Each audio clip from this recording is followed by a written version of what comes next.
Alright, we are live. Or at least it's saying I'm live. I never honestly trust this thing. Wait to see if people start typing away to make sure that I'm live. But I'm pretty sure it's live. So, hey, okay, cool, people are hearing me. Dope.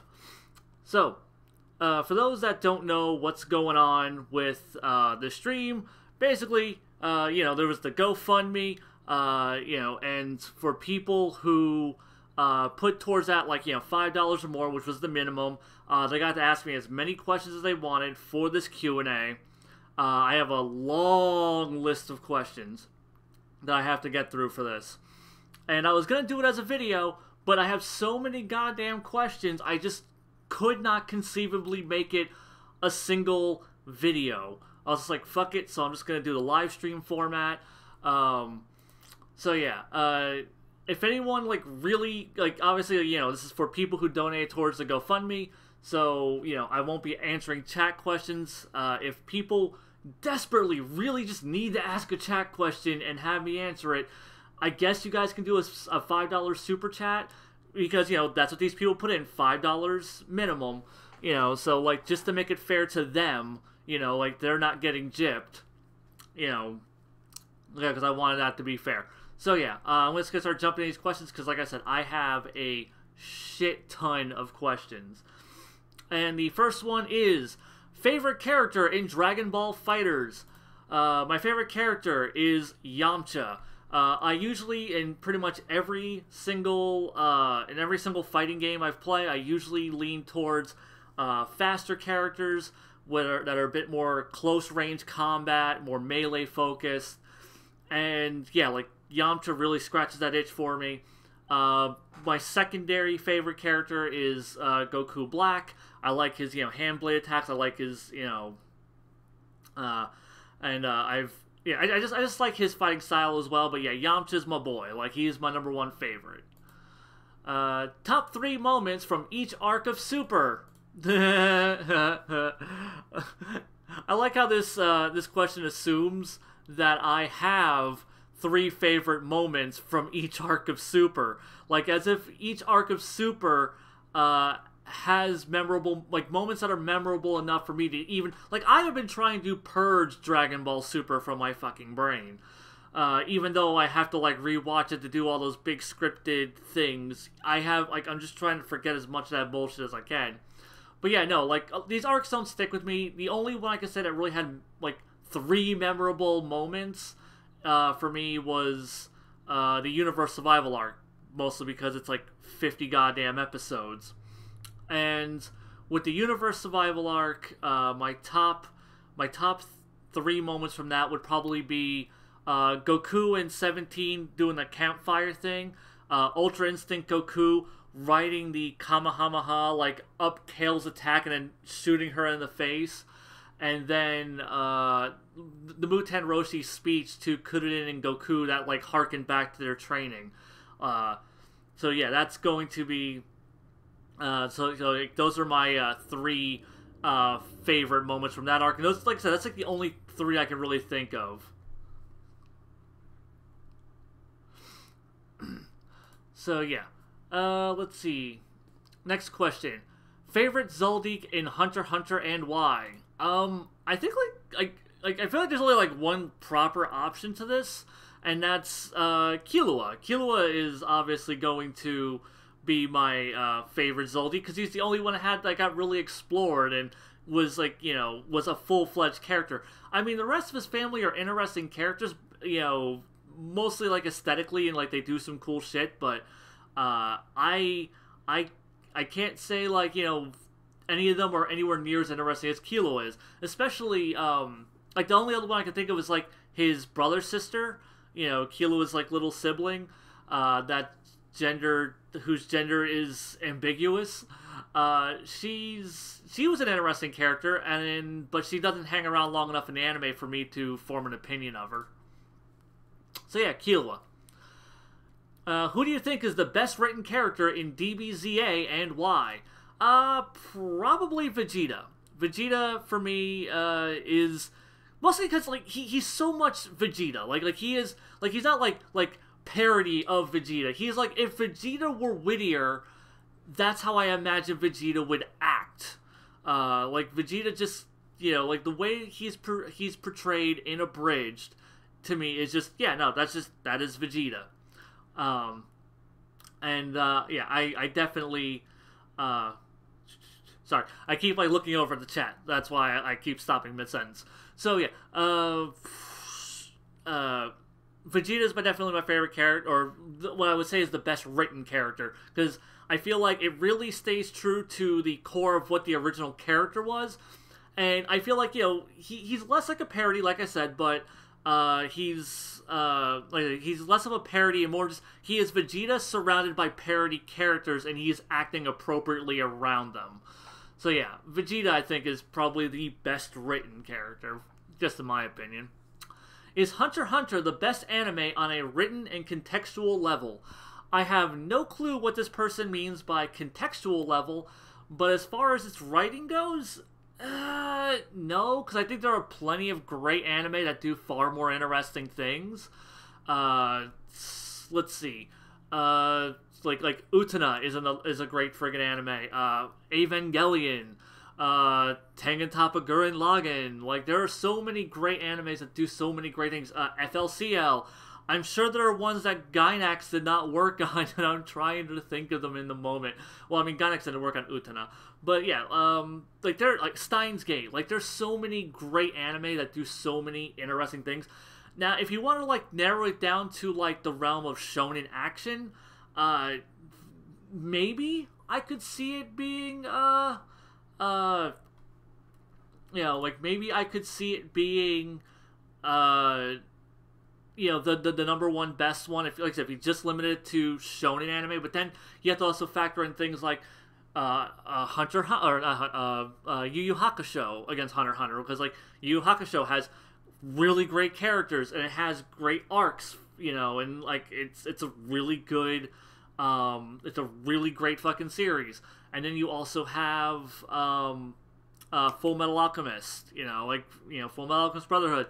I mean, I would say the manga is definitely a better version of it, but, you know, like, Fullmetal Alchemist Brotherhood is still, like, a really great, it is a shonen anime, so it's like, so yeah, Hunter x Hunter is definitely up there as far as shonen goes, but in just the realm of anime, I think there's so many better fucking shows out there. Even though I love Hunter x Hunter, I would say there's much better stuff out there to call, like, the best written.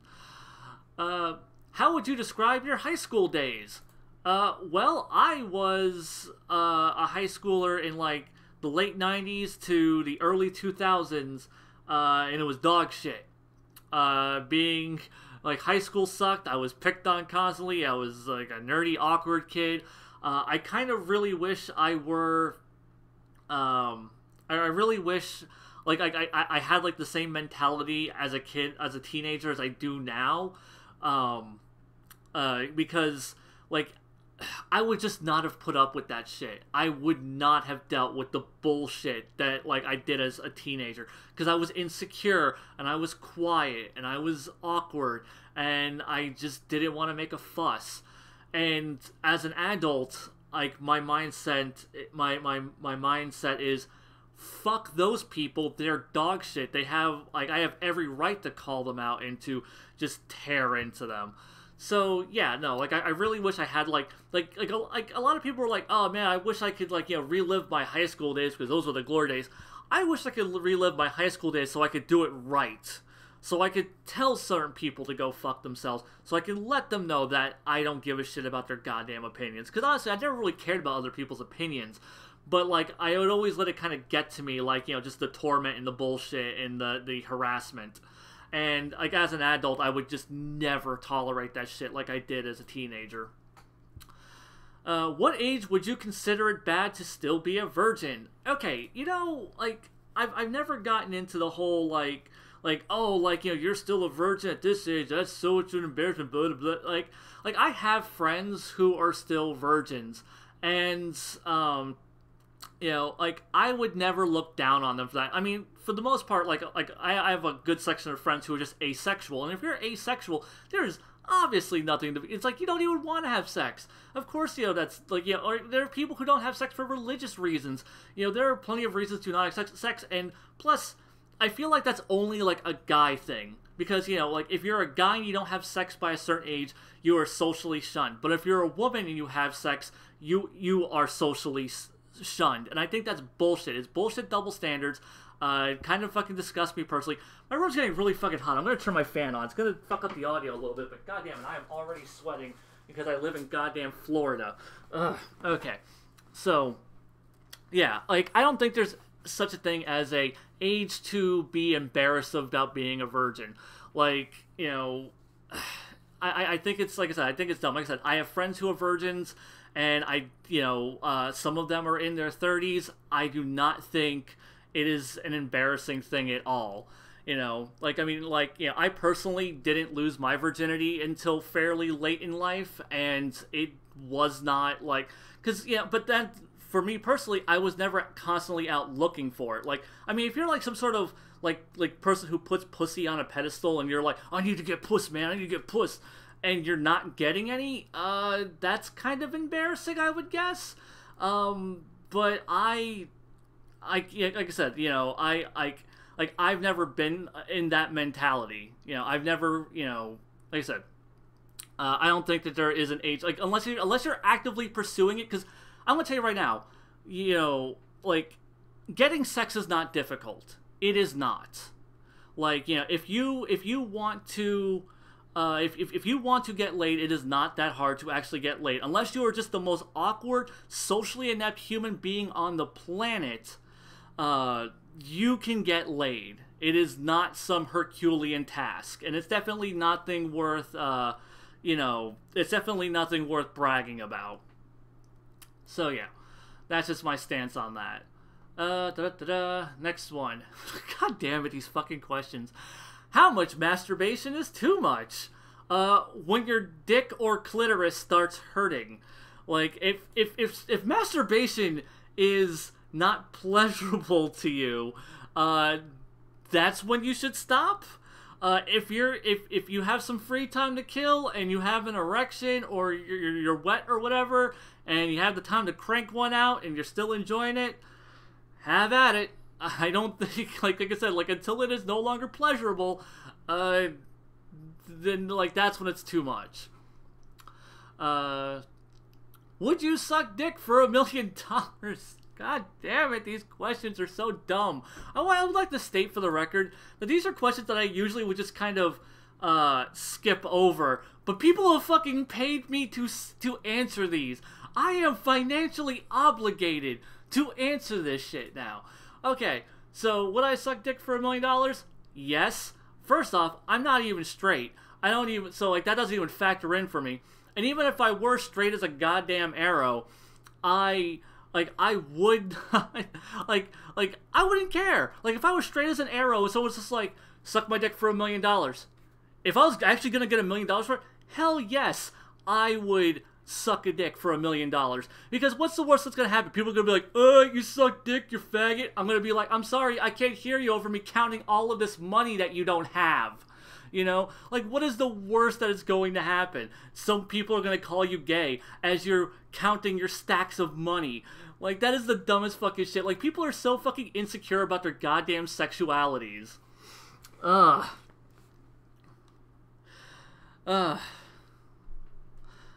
see.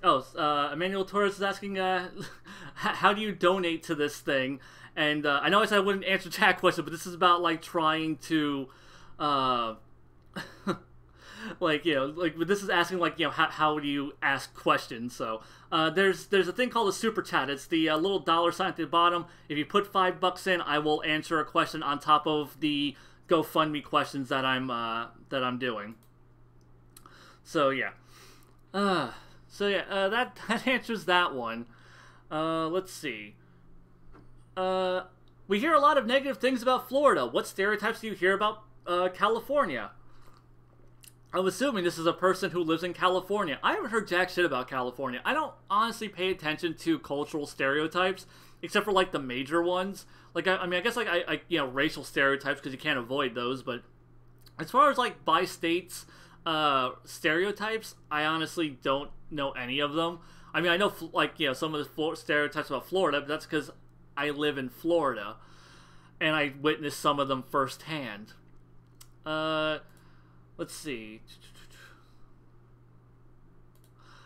Hold on. I'm trying to, like this thing... in Dokkan Journey, put in $10 and said, sorry, I missed the last stream and didn't donate. Dude, like you put towards the GoFundMe. I actually have one of your questions in here and I haven't even gotten to it yet. Come on. Like, you didn't even have to, like, put towards that. It's very generous of you, though. I do appreciate it. Let's see. Let's see. So, yeah. What questions was I just on? All right, the California thing. Oh, next one is, like, do you lift? I mean, I go to the gym, and, I mean, I do lift weights, but it's not like I'm sitting there, bench pressing and stuff, like, seeing, like, what my maximum, output is, and, like, what's the limits of my inner strength. Nah, I go there for fitness purposes. I do cardio, I hit the machinery, things like that. Like, I'm never like, concerned about, like, how, like, about my gains, bro. I'm really more interested in the fitness element and not being an unhealthy piece of fat shit. So, yeah, no. Like, I mean, I do technically lift, but, I mean, I couldn't tell you, like, a number or anything because I don't care about that shit. Favorite subject in school? I actually took horticulture in school, and it was my favorite thing ever. Like, I took it because, like, a friend of mine was taking it, and it ended up being my favorite class. It was the most I have ever enjoyed any school thing. So yeah, like, it was great teacher, great educational experience. It actually led to me doing a job in horticulture at some point, which then I lost that job, and then I didn't keep up with the horticulture shit. So then I just forgot all of the horticulture shit I learned. But it was definitely my favorite class whenever I took it. Let's see. Did you go to college? I took, like, a semester, and I felt like it was kind of like a waste of money. I didn't really have a game plan, and I just stopped going after that semester. I finished up that semester, and I just didn't go back.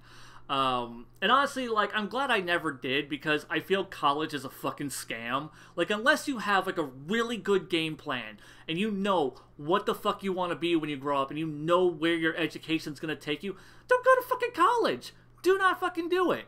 Like, I am telling you this right now. Your parents are gonna tell you, you need to go to college. Your parents don't know fucking shit. Because, like, I know so many fucking people who went to college and ended up doing nothing with their goddamn degrees. They went to college, got the degrees, and did jack shit with them.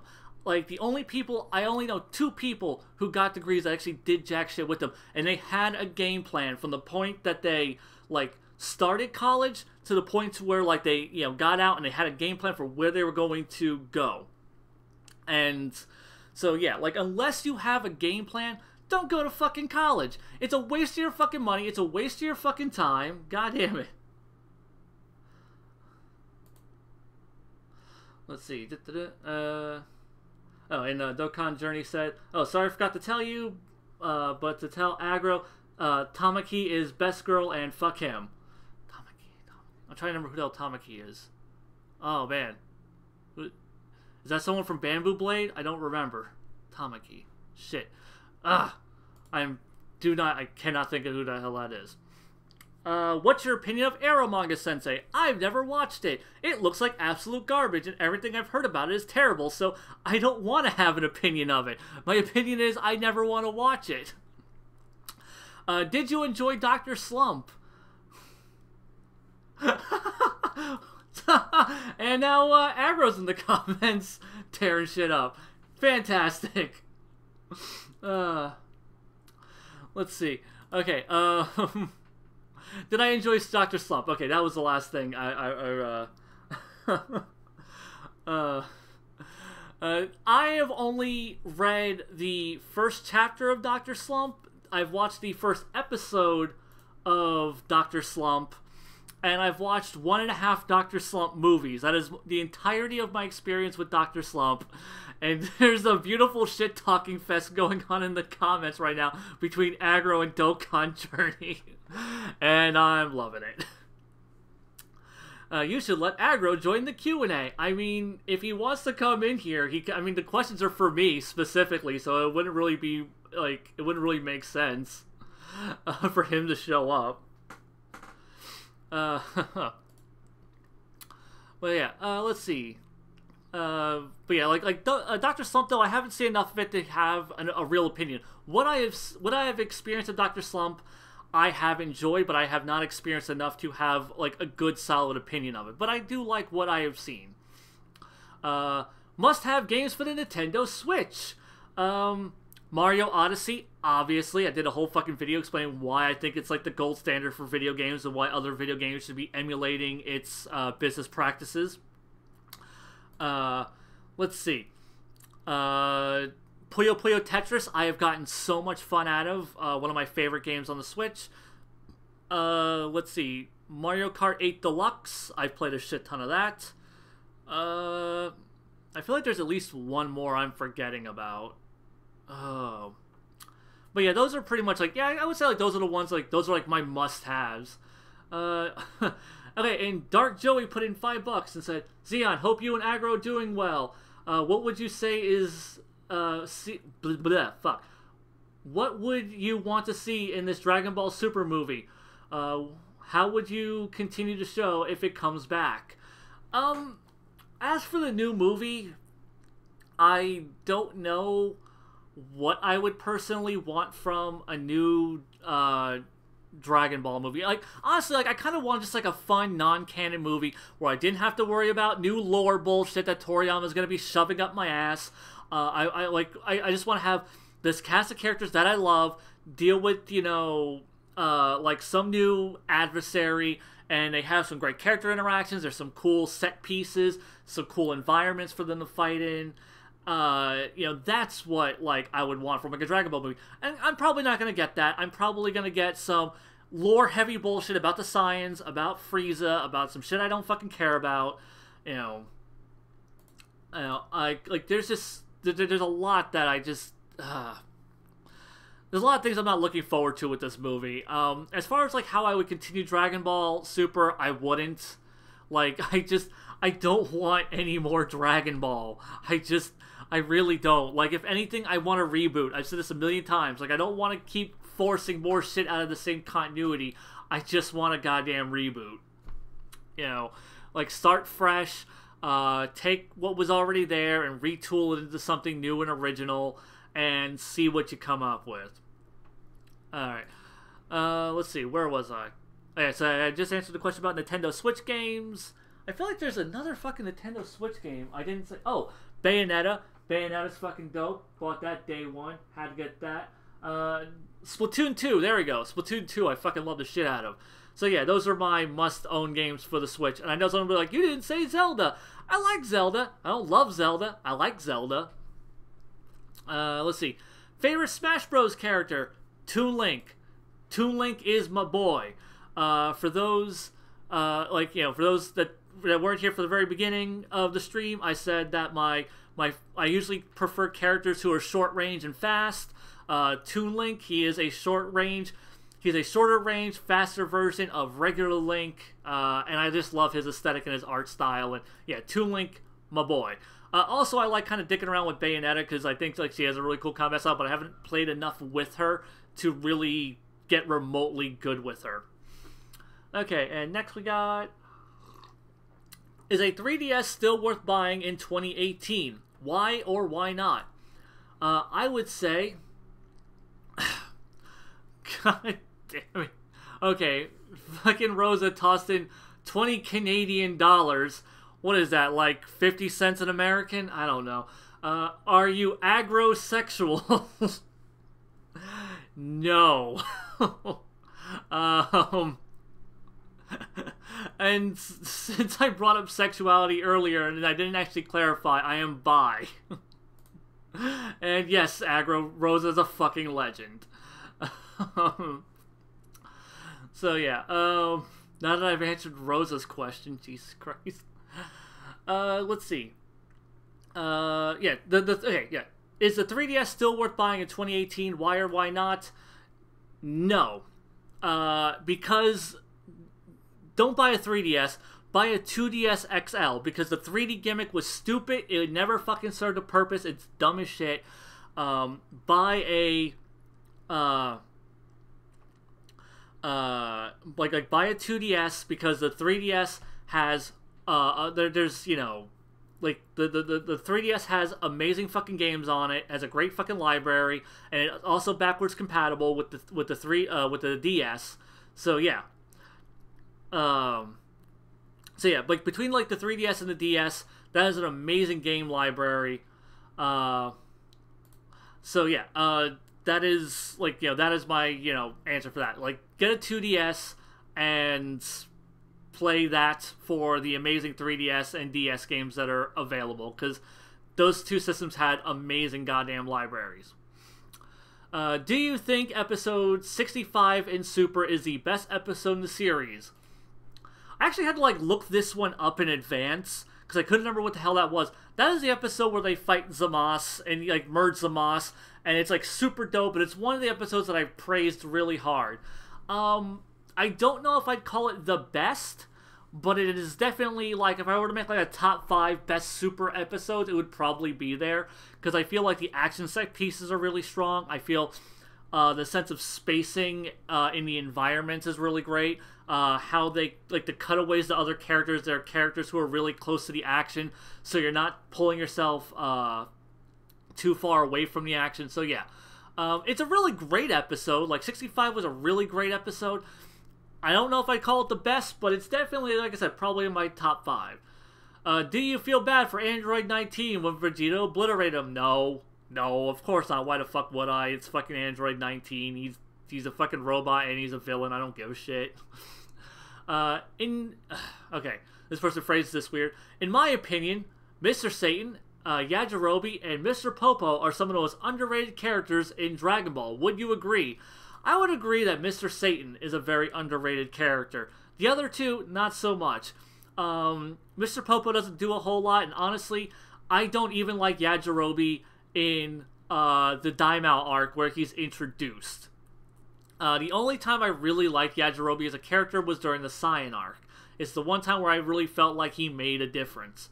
In the Piccolo Daimao arc, I feel like he's totally tacked on and stupid and irrelevant and should not have been there.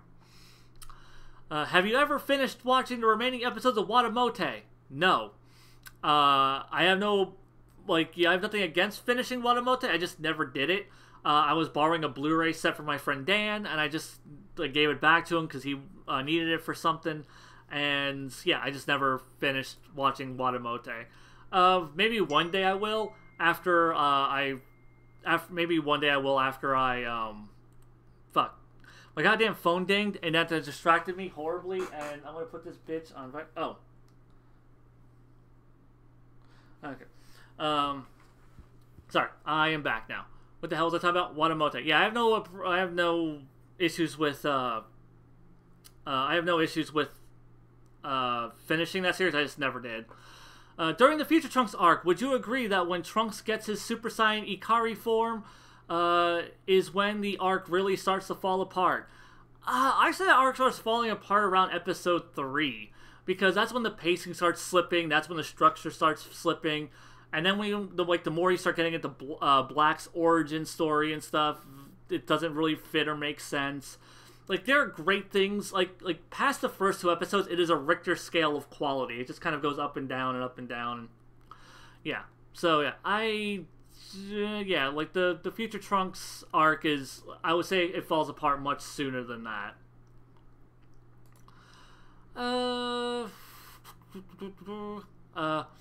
You said in a past Q&A that you were into bitchy domineering women. If Caulifla could cook, wouldn't she be a perfect match for you? No, because okay, like I like domineering, assertive, like, you know, strong women, like women who like have like assertive personalities, but I don't like total straight arrogant cunts. Women who fly off the handle for no goddamn reason and are just super bitchy about everything, which is what Caulifla is. I do not find Caulifla an attractive character. I don't see the appeal of her. I don't see how the hell people even can jack off to her. I do not like Caulifla. No, she is not my type. Like, I like Chi-Chi because she's loving and caring, and she's assertive, and, like, you know, she's actually, like, a really great motherly figure. You know, that is, you know, like, you know, that is why I like Chi-Chi. Because Chi-Chi only flies off the handle when, you know, Goku's being a fucking idiot. You know, like, every time she loses her shit, it's for a reason. You know, Caulifla, she just loses her shit because she's a thug bitch. And whatever. I don't like her at all. Let's see. Do you think that instead of the back-tingling explanation for Caulifla, it should have been triggered by rage? I mean, it doesn't have to have been triggered by rage, but I feel anything would have been better than the back-tingling thing. You know, God, just... Like the back-tingling thing, and I don't care what its cultural significance is, within, like, you know, in a vacuum, within the context of the Dragon Ball universe, it comes off as stupid and out of left field, and I fucking hate it. I don't care if it relates to, like, chakras or whatever fucking bullshit from some Taoist fucking bullshit. I don't care. Like, in the context of that story, from everything that we know about this form, within the universe, within the vacuum of Dragon Ball, the back-tingling thing is stupid. I hate it. So, yeah. For the most part, I enjoy the Universal Survival arc. Does that mean that I'm a bad fan? No. I mean, like what you want. I mean, you know, you're a more forgiving fan than I am, that's for damn sure. But I don't think anyone's a bad fan for liking anything. Shit, man, like, I don't even, like, I wouldn't say, like, oh, you like the prequel trilogy? You're a bad Star Wars fan. No, you're a fan of Star Wars. Like, I think the only people who are bad fans are the people who just go and attack other people for their opinions. Like, if I were to attack someone for liking the Universe Survival arc, that would make me a bad fan of Dragon Ball. Like, that would make me a bad Dragon Ball fan. I don't care what other hell people... Like, as long as you aren't, like, shoving your opinions autistically in other people's goddamn face and trying to, like, make them agree with you, you're not a bad fan. You know, like, bad fans are the people who give a fandom a bad name, not the people who just like something even if they're kind of embarrassed by it. Like, you know, you know, that's not a bad fan. Is Goku Black the best DB villain? I would say it's a toss-up between Baby and Goku Black. Those are like the two most interesting characters as far as villains go. I probably still lean more towards Baby, just because Goku's Black story is really convoluted and his arc really falls apart, in my opinion. But yeah, like I said, he's really close though to being like let's see. Okay, next. God, some of these fucking questions, I swear. Hot or cold? I don't even know what that... I'm assuming it's like what temperatures I prefer. Cold. I live in Florida. It sucks. It's hot all the fucking time. So yeah, fuck heat, fuck humidity. Because, like, you know, if it's cold out, I can put on more clothes. If it's hot out, I can't be more naked than naked. Like, you know, there's only so much I can take off before I am naked, and I am still fucking hot and sweaty, goddammit. Ass or titties? I am an ass man. Like, I have said this before. What is it about these fucking Q&As? I feel like every single Q&A, someone goes, ass or titties. I'm an ass man. Because, like, I appreciate the full titty spectrum. From the most petite of A cups to the biggest whopping, you know, triple Ds. Tits are great across the board. Asses, though, like, you know, when you have a great ass, that is a work of art. You know, that is something to be appreciated. And, like, you know, like, there are far more terrible asses out there than there are good asses. And, like, as far as tits go, I would say 90% of tits in existence are great tits. So, yeah. You know, so yeah, I am an ass man because I have more of an appreciation for the art form that is the ass.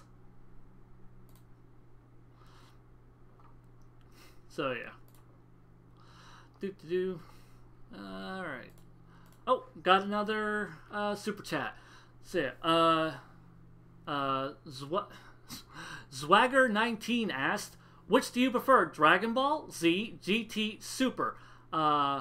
I personally love Dragon Ball the most. I've said this plenty of times.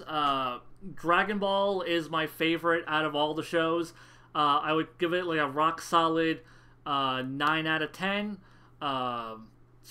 Like Z is probably the next like second tier, and then GT, and then Super is rock bottom.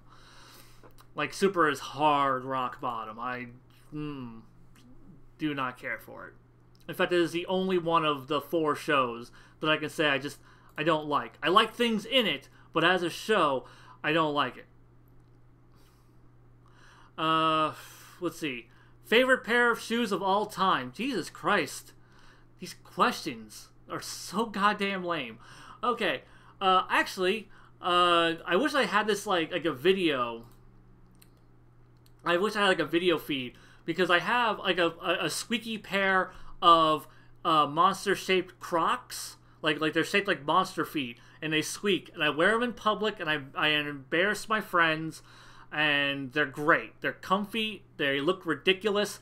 If you're at KamehaCon, you'll probably see me wearing them, because I'm probably going to wear them to KamehaCon. I will probably be wearing those squeaky motherfuckers during my panel, because I give no fucks.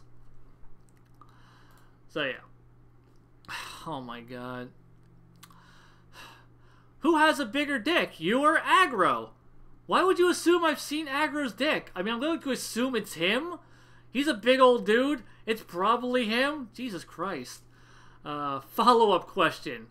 Who brings home more ladies, you or Aggro? Well, I've actually brought women home, so it's me. God damn it, these questions. Like the fact, I hate the fact that I was paid to say these. I hate you people. Are you disappointed that we didn't see a Vegeta vs. Hit rematch? How do you think Vegeta would hold up now? I don't care. I don't care about things like rematches and shit. Like, you know, the Vegeta Hit thing never even entered my mind once. That, like, oh man, like, they need to get a rematch. I don't care about that fucking dude bro pride bullshit. Like, I don't, like, fuck Vegeta's pride, fuck caring about that. I do not care about whether or not they got a rematch, and I don't care about how he would have held up. Do you think that Gohan has been treated unfairly in Super? You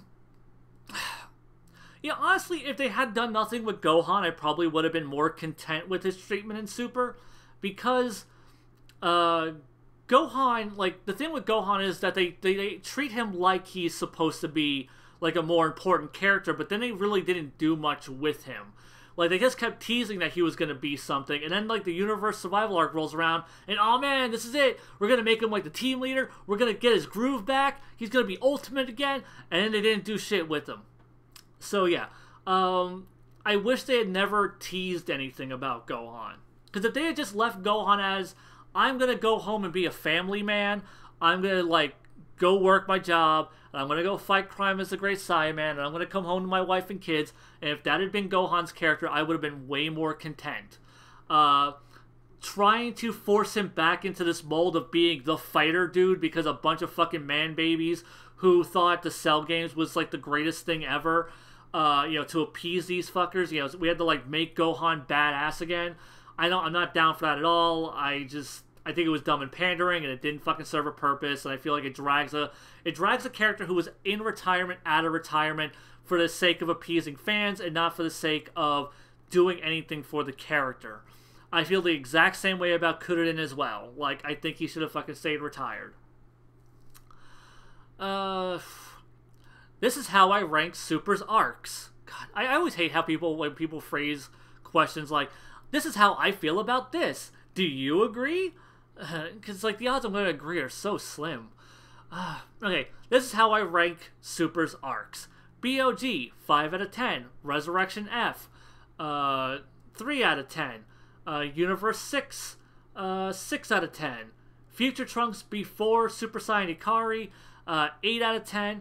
After Super Saiyan Ikari, 4 out of 10. The filler arc, 7 out of 10. And the Tournament Power, 8 out of 10. Do you agree? No, not at all. Like, that's a really weird thing, too. Like, because I feel like I've made my opinions very clear on a lot of these arcs. And to think that I would, like, agree with this... Like, I feel like if anyone's ever been paying attention to my content and, like, the things that I've actually been saying, then you would know that, no, I would not agree with this at all. Like, I've even said plenty of times that, like, the Battle of Gods arc is like a 3 out of 10, and like Resurrection F is like a fucking 2 out of 10. You know, like I wouldn't really give, beyond the, you know, the 9 Weeks of Peace filler arc, I wouldn't give anything more than a 4 out of 10 as far as super arcs go. I feel like, you know, like this question more exists for me to read someone else's opinion, so like, I don't know, like I'll validate them, which is kind of weird. I don't know. Favorite DBS ending song? That would probably be Yoka Yoka Dance. I find it really charming. It has a great energy to it. I think it's really cute. I also really like Hello, Hello, Hello and Boogie Back. Probably Hello, Hello, Hello is like the best ending theme we've had, but my personal favorite is Yoka Yoka Dance. Let's see.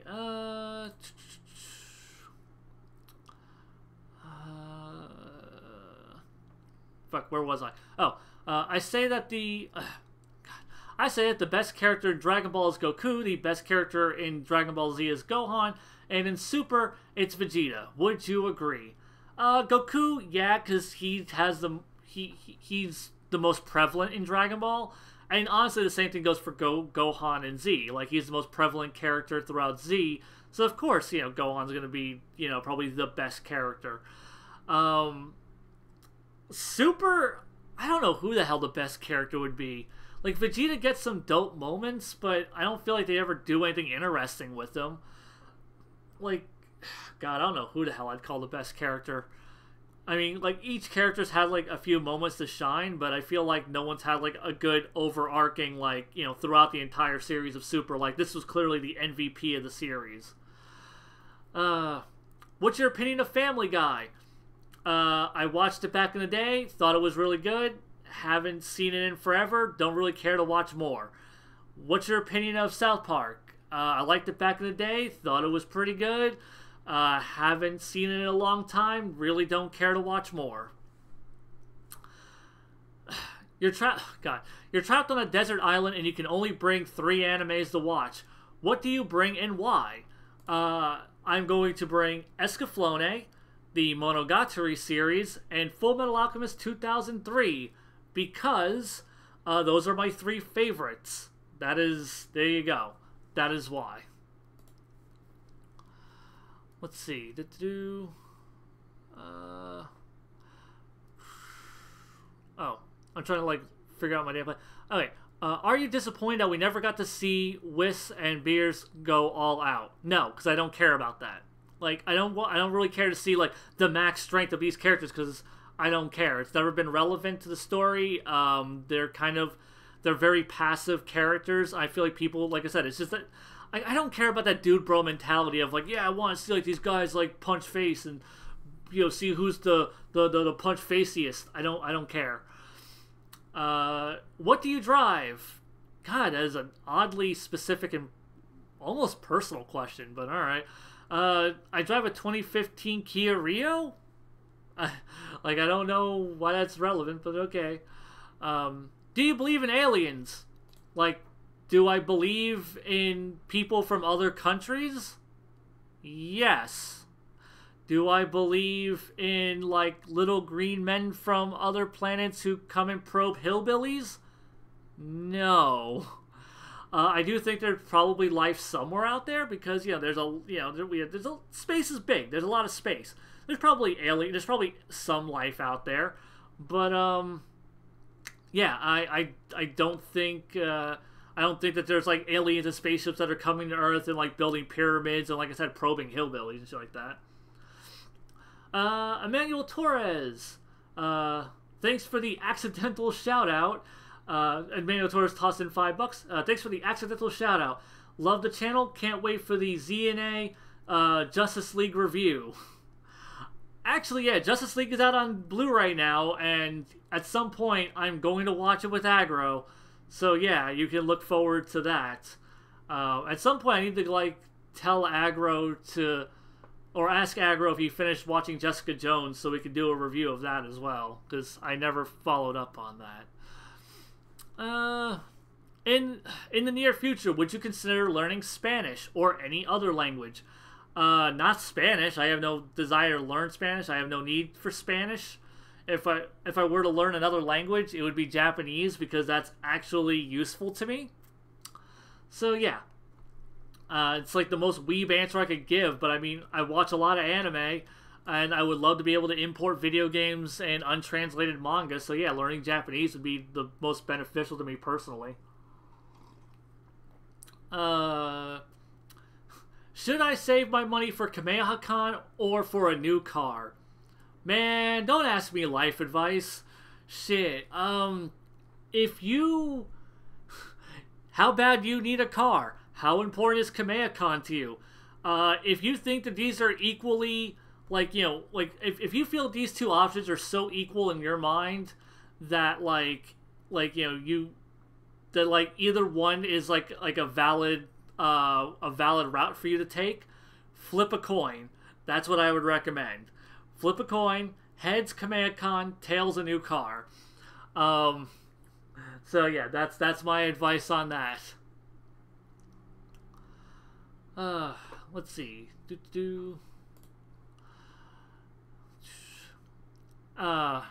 Okay, this is a Yakitota Japan question. Cool. After Kazuma Ozuma won the newcomer tournament, I dropped Yakitota Japan. Is it worth picking back up? I mean, yeah, I think all of Yakitota Japan is good. After the newcomer arc is the Monaco Cup arc, and that arc is my personal favorite. I think it's fantastic.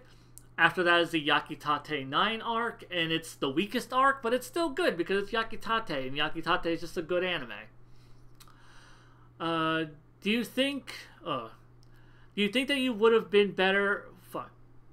Do you think that it would have been better if Vegeta and Goku teamed up against Jiren for a triple elimination and left the rest to the other U7 fighters? I feel like it would have been less predictable than Goku gets a new form and starts soloing the main big bad. But I don't know if it would have been better. It's all in the execution, honestly. I have no clue how the hell they're going to execute this ending. You know. So yeah, I whatever. Like, shit, where was I? I lost my place again. God damn it. Yeah, like I said, it really depends all on the execution. It could go either way. And let's see.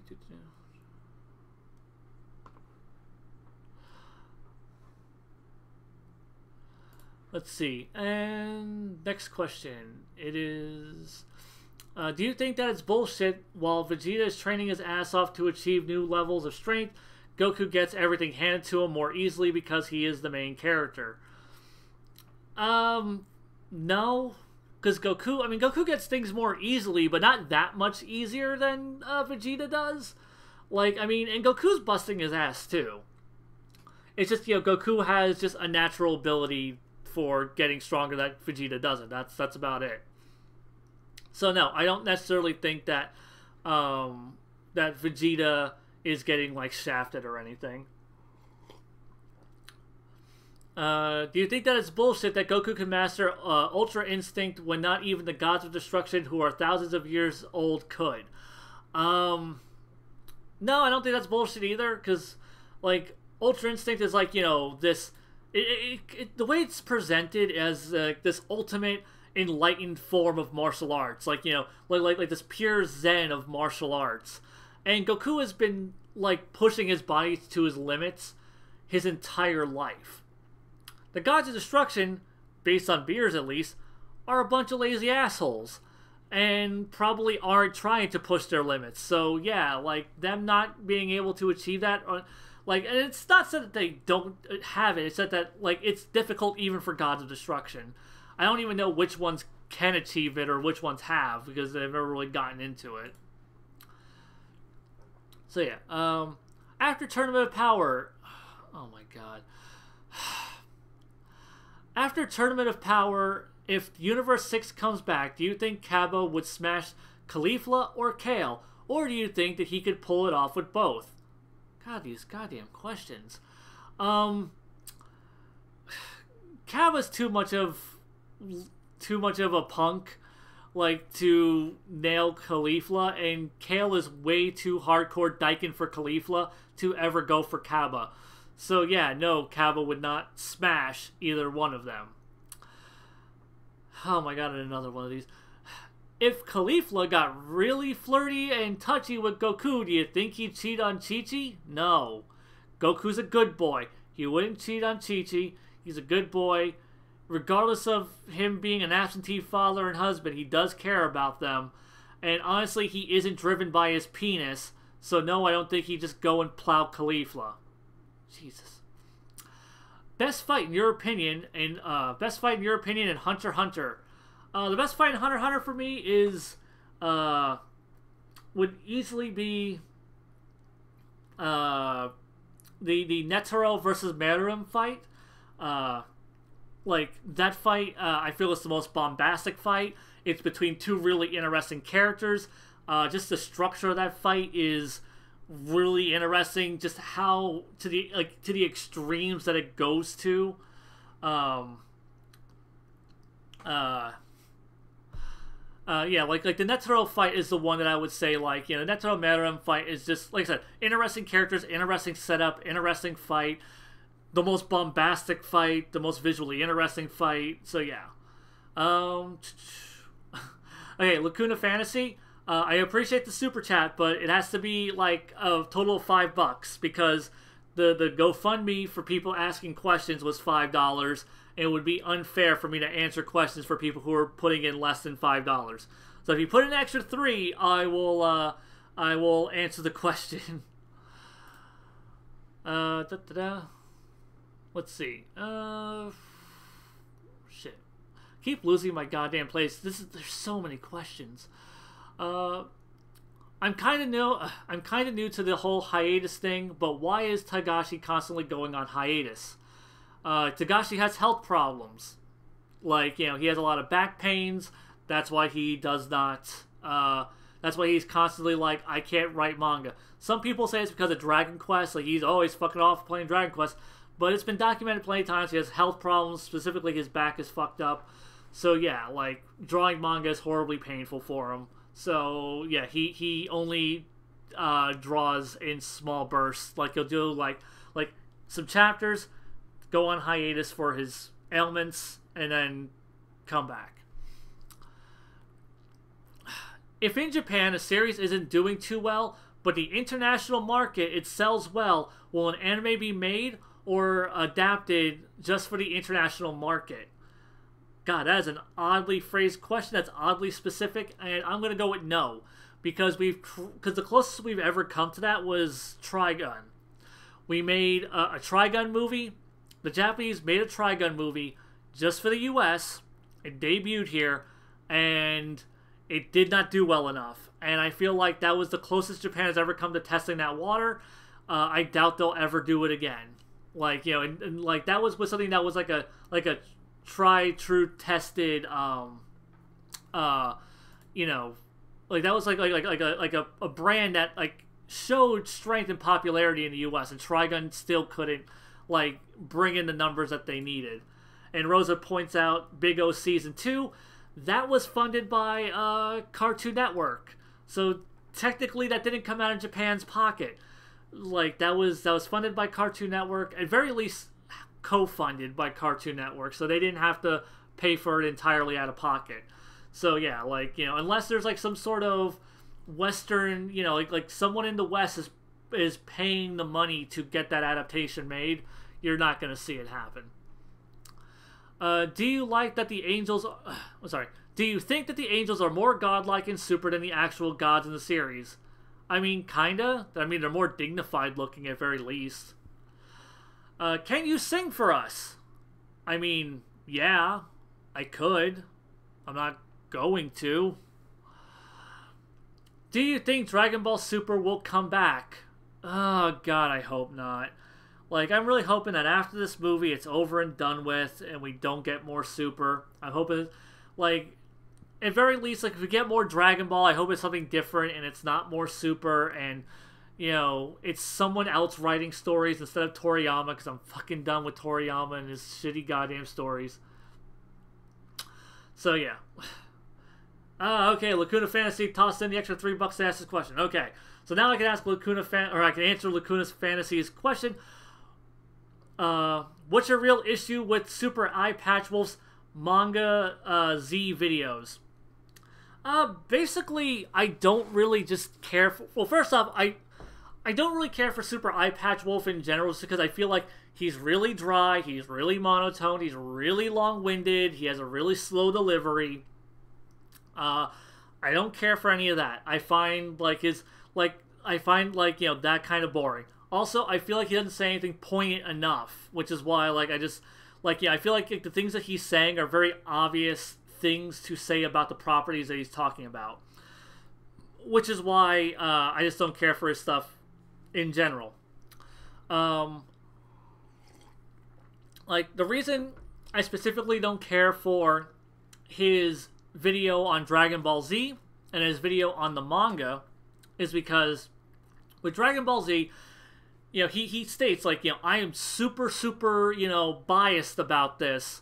And he's clearly coming from this perspective of being a dub fan and only watching the dub with the Bruce Falconer score and all this other stuff. But he speaks with, like, an authority. Like, he's speaking as an authority on a topic, but also being heavily clouded by nostalgia. So when he says things like the iconic, like, Kai replaced the iconic Falconer dub, like, you know, those... God damn. Like, you know, like, when he talks about, like, you know, the iconic Falconer dub being removed from Kai, or being replaced in Kai, it's like, well, the Falconer dub wasn't replaced in Kai, because Kai never had the Falconer dub. Like, the Falconer dub only exists in the English dub. The Japanese never had that, so, of course, the Falconer dub would never show up in Kai. That's just ridiculous. And then just things like, oh, because of how strictly the script follows the manga, or follows the Japanese version, it takes out the nuance from the dub. Like, things like that are really cringy to me, because he's, like I said, he's clearly coming from a point of a point of view of nostalgia, but like I said, he's speaking authoritatively. And I feel like if you're gonna try to speak authoritatively on something, you can't bring your nostalgia into it. So yeah, that's kind of why I feel like that. And as for his manga one, he really puts Toriyama on a pedestal as a super talented manga artist who's breaking ground with like you know, like nobody can do, like, you know, nobody takes advantage of manga the way Toriyama does. And I think that's total bullshit. Toriyama is a really good, he's a really good manga artist, I think. You know, I think that he's really good at laying out fight scenes. I think he does a lot of things great. That being said, like, what he is doing is not groundbreaking. He's not doing things that other artists don't also do. You know, this is, like, you know, a lot of the things that, like, Super Eye Patch Wolf points out, like the way he's talking about manga panels and stuff, and like how Toriyama structures fights. First off, if you notice, he only actually just picks from like the Saiyan arc to like the middle of the Frieza arc, and like that to me, I think is where Toriyama is his strongest. His framing is the strongest. His pacing, his structure of his fights, that is where he is at his strongest. If you look towards the artificial human stuff, the Cell games, you will, or even like the Majin Buu stuff, like, you will not find anything that is as visually interesting or as well laid out as the panels that he shows off. Like, he very specifically cherry picks his panels to go, look at how brilliant this is, when really, like I said, it's cherry picked panels to try and make a point, and even like the points he makes are kind of incorrect.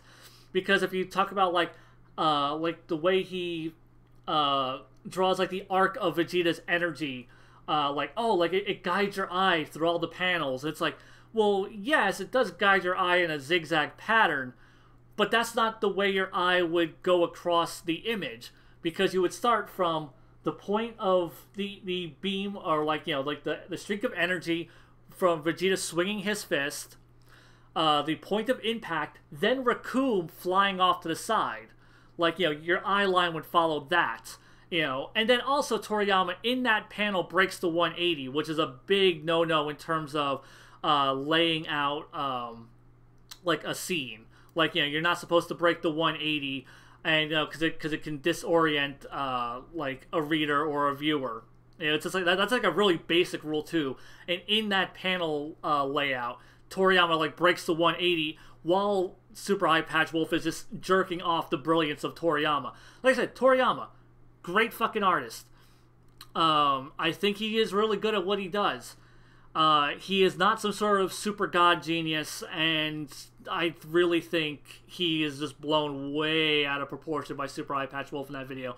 He, like I said, cherry picks his panels, and yeah. That is my problem with Super Eye Patch Wolf and those two videos specifically. Where the hell did I leave off? Let's see. If it does come back, what do you think? Do you think that they will adapt the new movie into the series? God, I hope not. I really hope that this new movie does not get like a 15-episode fucking arc of it. Jesus Christ. Ugh. Since you reviewed Cardcaptor Sakura, would you ever review other Clamp series? Honestly, probably no, because, like, okay, with other Clamp series, like, to me, Clamp is, like, more about their manga than their anime, and Cardcaptor Sakura is one of the few examples where like, the anime really stands the test of time. People still hold the anime up as one of the greats of the magical girl genre. And, you know, I don't really see people doing that with Clamp's other anime adaptations. So I'm not as interested in seeing a lot of them. I am interested in reading some more of their manga, because I've read Chobits and I've watched Chobits. And the Chobits anime I thought was fine, but the Chobits manga I thought was much, much better. So yeah, I feel like a lot of their adaptations probably don't end up as strong as their mangas. And like I said, they're a manga team first, and a lot of their other adaptations, like I said, Cardcaptor Sakura is the only one that I see really held up in high regard as this top tier, stood the test of time anime, which is why I went to the trouble of watching all 70 episodes and 2 movies of it, and why I got psyched about the new series that's coming out, which I am way behind on. So yeah, I don't see myself doing more Clamp reviews, but I wouldn't entirely rule it out, but like I said, it's very unlikely. What are the best anime for people who haven't watched anime? Cowboy Bebop. Cowboy Bebop. Everyone says Cowboy Bebop, and the reason for everyone saying Cowboy Bebop is Cowboy Bebop is extremely Western in its style. Characters don't have, because okay, this thing, like, if people aren't watching anime, it is because, like, if people aren't watching anime, it's because they already have some preconceived notions of what anime is, you know, like, you know, they think it's like big-tittied high school girls and ultra-violence and moe and tentacles and, you know, like shonen and power-ups and super saiyans, and like that is what people like think of anime. That's what normies think of anime, which is why some people just do not want to get into anime. But anime is an entire medium, and there is a flavor of anime for everybody. If you want to get someone into anime, you need to start them off with something that is not going to be off-putting to them. Cowboy Bebop is always the safest bet. It's episodic, so there's not a big commitment to it. The characters are all iconic, like, you know, very easy to latch onto. They have easy to pronounce names. They're not like, you know, Japanese gibberish to people, you know, like, you know, so that's not going to be off-putting. You know, there are no high school girls. There's no, you know, overt, you know, fan service, things like that. And it has a very Western neo-noir vibe to it. You know, its aesthetic is rooted in Western visuals, so it's not gonna, so that won't be off-putting either. So yeah, that's like a really good one to go with. Other examples, like there are other ones though. I would say Fullmetal Alchemist. Now, which Fullmetal Alchemist you get someone to watch, I think depends on the person. If they're into, like, because that's another thing, think about your audience. Just don't show people your favorite anime. If you show people your favorite anime, you're probably just going to show them some weird off-putting shit. So, you know, like, don't just show them, you know, whatever. Like, show them things that you think that they're actually going to like. Like, Fullmetal Alchemist, like, if they're more of, like, you know, they're into bombastic action, show them Brotherhood. If they're more into slower, more atmospheric stories, more emotional stories, show them 2003. Do they like Guardians of the Galaxy? Show them Outlaw Star.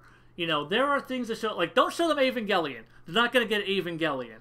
But, like, you know, those are, like, your beginner animes. Like, look at what they like, and then show them things based on that. You know, like, whatever they're already interested in, show them that stuff, and, like, you know, rope them in with that kind of content. But yeah, like, you know, stay away from Shonen, stay away from Moe, stay away from heavy fan service shows, stay away from that shit. Stick more Western, stick more, like, fantasy or science fiction. So yeah, let's see, and okay, Laughing Stock Media just rose on its own. I'm trying to read that real quick. Will this be going on the channel after it's over? Oh yeah, Mike. This will be on the channel after like, I'm gonna archive it and it'll be here later, so you can dip out and come back later. Hey, and Jack Lawton tossed in, I think that's Australian dollars. And oh yeah, okay, yeah, fan from Australia. Listening to you and aggro banter gets me through shitty work days. Awesome. Just want to say thank you, and for your sake, watch good anime. I try. I watch a lot of good anime. When I'm not watching Super, I try to mostly watch good anime. So yeah, where did I leave off? It was the clamp question, I think. Oh, no, it was the best anime. Like, what's the best thing to show to newbies? Are you a fan of Studio Ghibli films? If so, what is your favorite?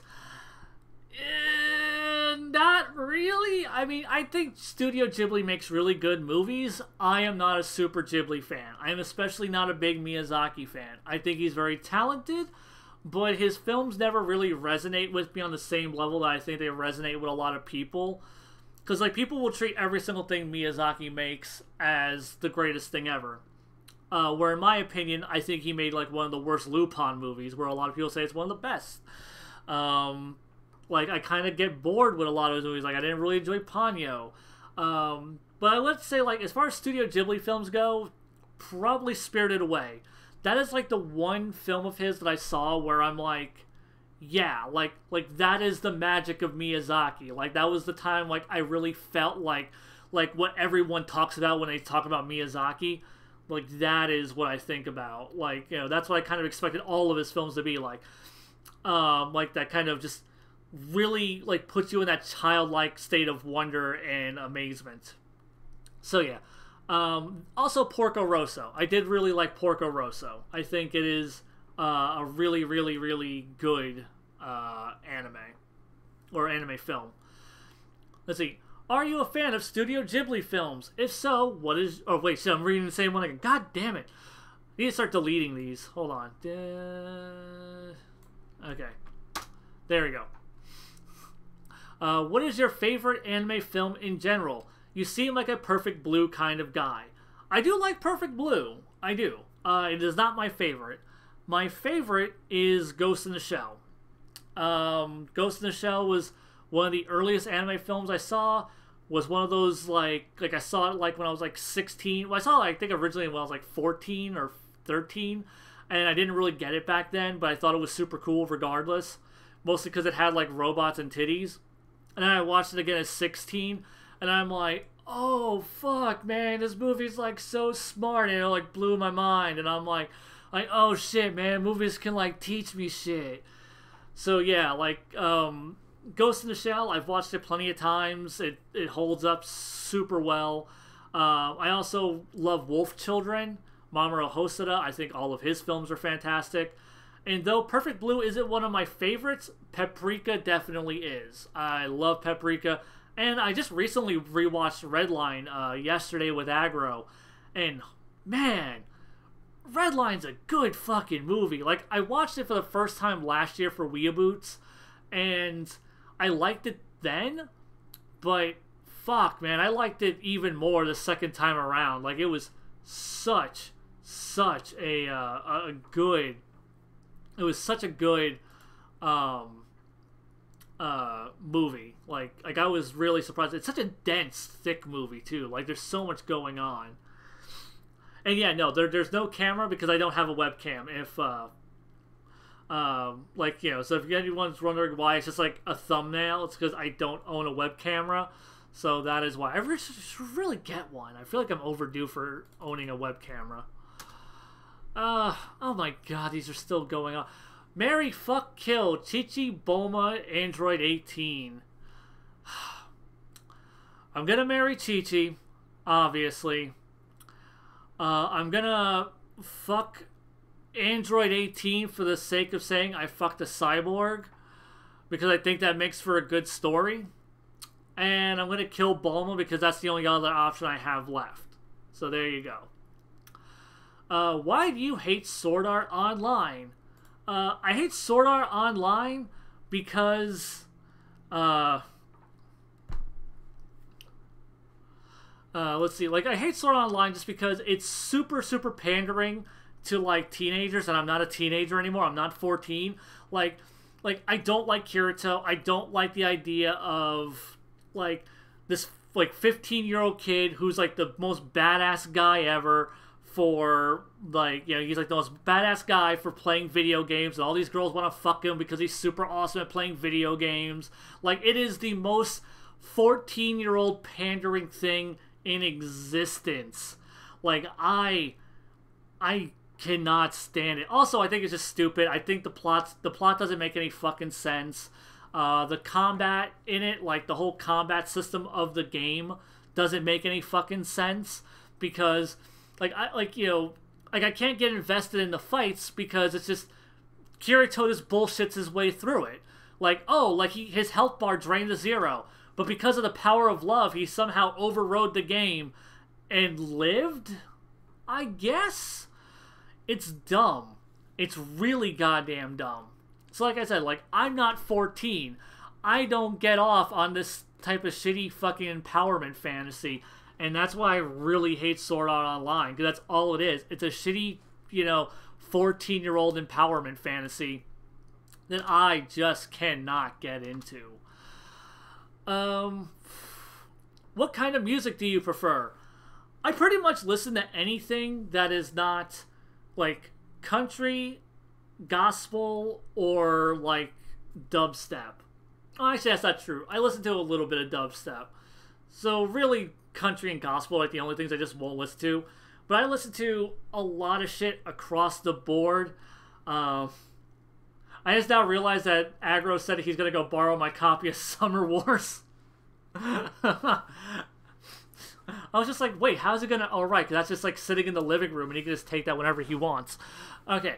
But yeah. What the hell was I saying? Oh, yeah, music. Yeah, I'll pretty much listen to anything. Like rap. I like Eminem. I like Spose and Watsky. I like a little bit of Macklemore. I like older. Oh shit! What the hell's his name? I'm blanking on his name. Fuck. DMX. There we go. Let's see. Then I also... Yeah, don't listen to new DMX. He went Christian and it went to garbage and he's terrible now. Watch it strictly... Listen to it strictly as a novelty to laugh at. It is not something that you should genuinely listen to. Current DMX's garbage.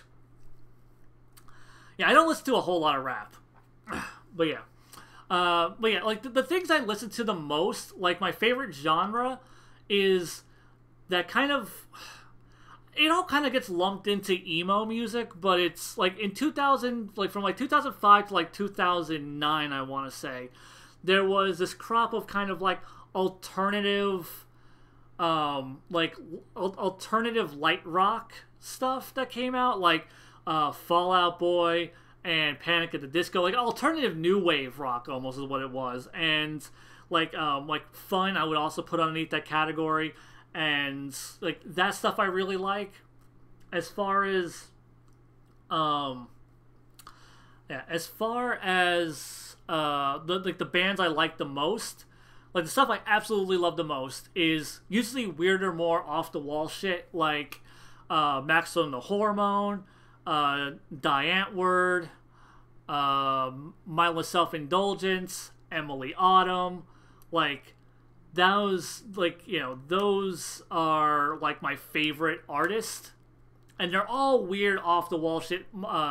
Shit, I almost forgot. System of a Down's another one. Lordy. Like, yeah, weird shit. Apparently, I like puss rock is what I like. Yeah, okay, yeah, fine, whatever. I like puss rock. I don't even give a shit. Like, I like that kind of lighter alternative poppy rock stuff. But yeah, like, the shit I like the most though is really weird off the wall shit. Like I said, like Mindless Self-Indulgence and all that shit. And Lacuna Fantasy asked another question. Why do you like Fullmetal Alchemist more than Brotherhood? Basically, I liked the atmosphere in Fullmetal Alchemist 03 way more. It's atmospheric. It has... And, like, when I say atmosphere, I mean, like, if you go back and you watch those two shows, like, Brotherhood is very flat-looking, where... 03 uses lighting, it uses shading, it creates atmosphere within a scene. That's like one of my big things, just on an aesthetic level, is the atmosphere of the show. Also, I think Brotherhood has terrible atmosphere because, you know, like I said, everything's flat, everything looks super flat, it lacks the dimension that 03 has, and then it does really bad shit where, like it ruins moments that are like really poignant in the manga, like when Ed digs up his that husk that was his mother, and he goes like, my mother's hair wasn't black, and he like has like a breakdown, like that scene is like almost like, it's really unsettling in the manga, and in the anime it lacks any of the impact because of the way they drew it, because of the way they framed it. When they reveal Envy's true form, and it's this big CGI dopey looking piece of shit. Envy in the manga is one of the most horrific, unsettling things I've seen in a manga. And I was hyped as shit to see it in the anime. And when it pops up in the anime, and it's this big dopey fucking CGI mess, I laughed my ass off, and that is not the response you're supposed to have. Like, I'm sitting there telling my friend Bob, I'm like, dude, I swear, this shit's like, in the manga, it's so much better. It's goddamn nightmare fuel. The anime ruined it, I promise. And then you just have, like, the characters. Like, I feel like a lot of the characters are more three-dimensional. They're more human. They're more nuanced, and they're shades of gray, is how I always define the characters in 03. Like, nobody is purely good or purely evil. All of the villains, like, they have their reasons for doing... Like, all of the characters have their reasons for doing what they're doing. And they do... Like, good guys do morally questionable things, and the villains have their personal reasons for doing the morally questionable things that they're doing. And you can't necessarily... Like, you know, they're empathetic. And I can't really say that about, like, the villains in Brotherhood. Like, you know, the homunculi are very flat and one-dimensional for the most part. I feel like Bradley is the only one that actually has any real dimension to him. Father, I think, is just a really lame, like, you know, Dragon Ball Z-esque villain. He's Cell. He's perfect Cell. He's not that interesting. I think Scar is far less interesting. They basically make him Shishomaru, where like they give him like a little plucky lowly sidekick and oh look, he's a good guy now. Where like Scar in 03, you know, he doesn't make a full heel to face turn. Like, you know, he stops murdering people, but like then he kills a bunch of soldiers to basically almost like complete his destiny. But like his last act of living is basically sacrificing his life so Alphonse can live, you know. And then you have like Ed and Al, like the like, you know, like in Oath or in Brotherhood, like they won't use the Philosopher's Stone. It's like, no, like we can't use the Philosopher's Stone because it's made of people. It's like, why? It's already made. You're not killing more people. Just fucking use the goddamn stone. You know, like it's already been made. Like in 03, they had a reason for not doing it because Al was the stone. Like they couldn't, you know, because they're like, if we use Al as the stone, it might kill Al. Like that was their big thing. Like, you know, 2003 Edward totally would have used that fucking stone because, like, you know, he had a goal, he had an objective. He wouldn't kill people for that stone, but if someone else made a stone, he would fucking use it. And that to me is far more human. Also, I think the ending is just fucking garbage. I fucking hate the big dumb Dragon Ball Z ending where it's just like, only Edward can be the guy to punch the fucking demigod in the face to save the day. And then, like, you know, and then, like, the super cliched happy ending where everyone lives happily ever after and nobody, like, lost really anything of significance. And, oh shit, Mustang, gets his vision back and everyone, you know, gets, like, you know, like, look, now these characters are married and have kids and isn't this a happy... Oh, God, I just... Whew. Man, like, yeah, I just do not like the ending. Like, I like Brotherhood as a whole, but I do think its ending really hurts it. And also, God, how they just out of fucking left field pull out, like, oh, I know how to fix everything with my brother now. Like, I'm just gonna give up my alchemy. And I'm like, you literally could have done that from the beginning of the series. Are you fucking kidding me? And it's not like the epiphany comes from anywhere. Like, the epiphany, like, it just pops in his head. It's not like it ties back into anything that happened previously in the series. It's not like, you know, someone said something and, like the lessons he learned ties back in. And he goes, aha, this is now... No, he just goes, I'm going to give up my gate now. Which I don't know how Ed giving up his gate somehow gets back all of Al's body plus Al's gate. Because Al can still do alchemy. So that makes me curious about that. Like, yeah, why would, yeah, that's not an equivalent exchange. How does Ed giving up his gate get back Al plus Al's gate? Yeah, so yeah. And someone just wrote down, yeah, Brotherhood's ending is modern action shonen cliche. And it is. Yeah, so that's why I like 2003 way more than I like Brotherhood. Like I said, Brotherhood's not a bad show, but it really falls short for me.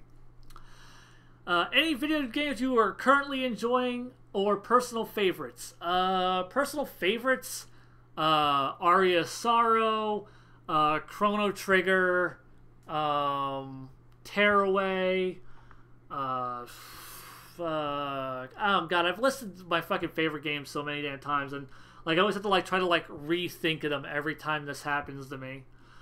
Fuck, I'm blanking. Oh well. Yeah, those are some of my favorites though. Oh wait, Portrait of Ruin, Castlevania Portrait of Ruin. I said Aria Sorrow. Aria Sorrow is my second favorite Castlevania, but Portrait of Ruin is my fucking jam. As far as games I'm currently enjoying, I just bought Kirby Star Allies. It's my first Kirby game. I'm enjoying it. I tweeted out earlier that I was like, oh shit, I think I bought a dumb game for babies. And I still hold to that, but it's a fun dumb game for babies at very least. Like, I'm enjoying it. Have you met any other Dragon Ball YouTubers before? Yes. I did like a whole vlog about when I went to Tampa. Let's see, like when I went to Tampa, I hung out with Geekdom and Black and Fist and Quaman and Dragon Ball Nation and Laughing Stock Media. So yeah, I hung out with a bunch of those guys. Oh, and Mr. Fusion. So yeah, I hung out with a bunch of Dragon Ball people. And in May, when I go to KamehamehaCon, I'm going to be hanging out with a bunch more. I'm going to be reuniting with a bunch that I haven't seen in like a year and a half, a bunch of friends from that, and then I am going to,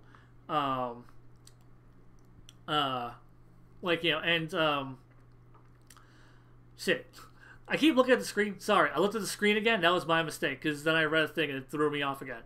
But yeah, I'm going to be going to KamehamehaCon and seeing a lot of those guys. I'm going to be seeing a whole bunch of new people that I've only spoken to online before.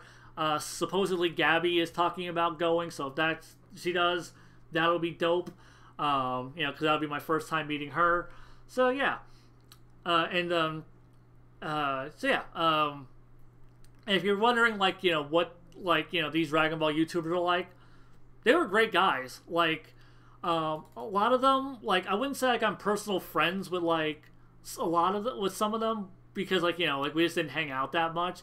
But I mean, everyone was super cool. Like, I mean, I stayed at Geekdom's house the entire time, is where I slept and like hung out, and like he was great. Mr. Fusion was like the coolest dude. Yeah. So was Black and Fist. So yeah, it was a great time. How did you get into YouTube in the first place? Okay, so let's see. The way I first got into YouTube was my friends and I had a skit comedy channel. Don't even ask, it's terrible. I will not direct you to it. But we did like little skit comedy things way back in the day. Like over 10 years ago, like 11 years ago. Maybe it's almost pushing 12 years now. And we did that stuff for a few years. And then we ended that. And my friends Dan and Bob split off from our comedy group and made Gigaboots. So if you're ever wondering where Gigaboots came from, like, and where I know those guys, I knew them from that. I had been friends with them way before. They did Gigaboots. And then I decided, like, I want to do, like, my own kind of anime reviews and things like that, because back in the day, like, anime reviews were very sparse. Like, you couldn't really find them, and I really wanted to make anime reviews. And honestly, like, I hate the anime reviews I made, because I basically approached anime reviews from this objective, critical stance that I just fucking hate now as a human being and as someone who reads reviews and watches reviews.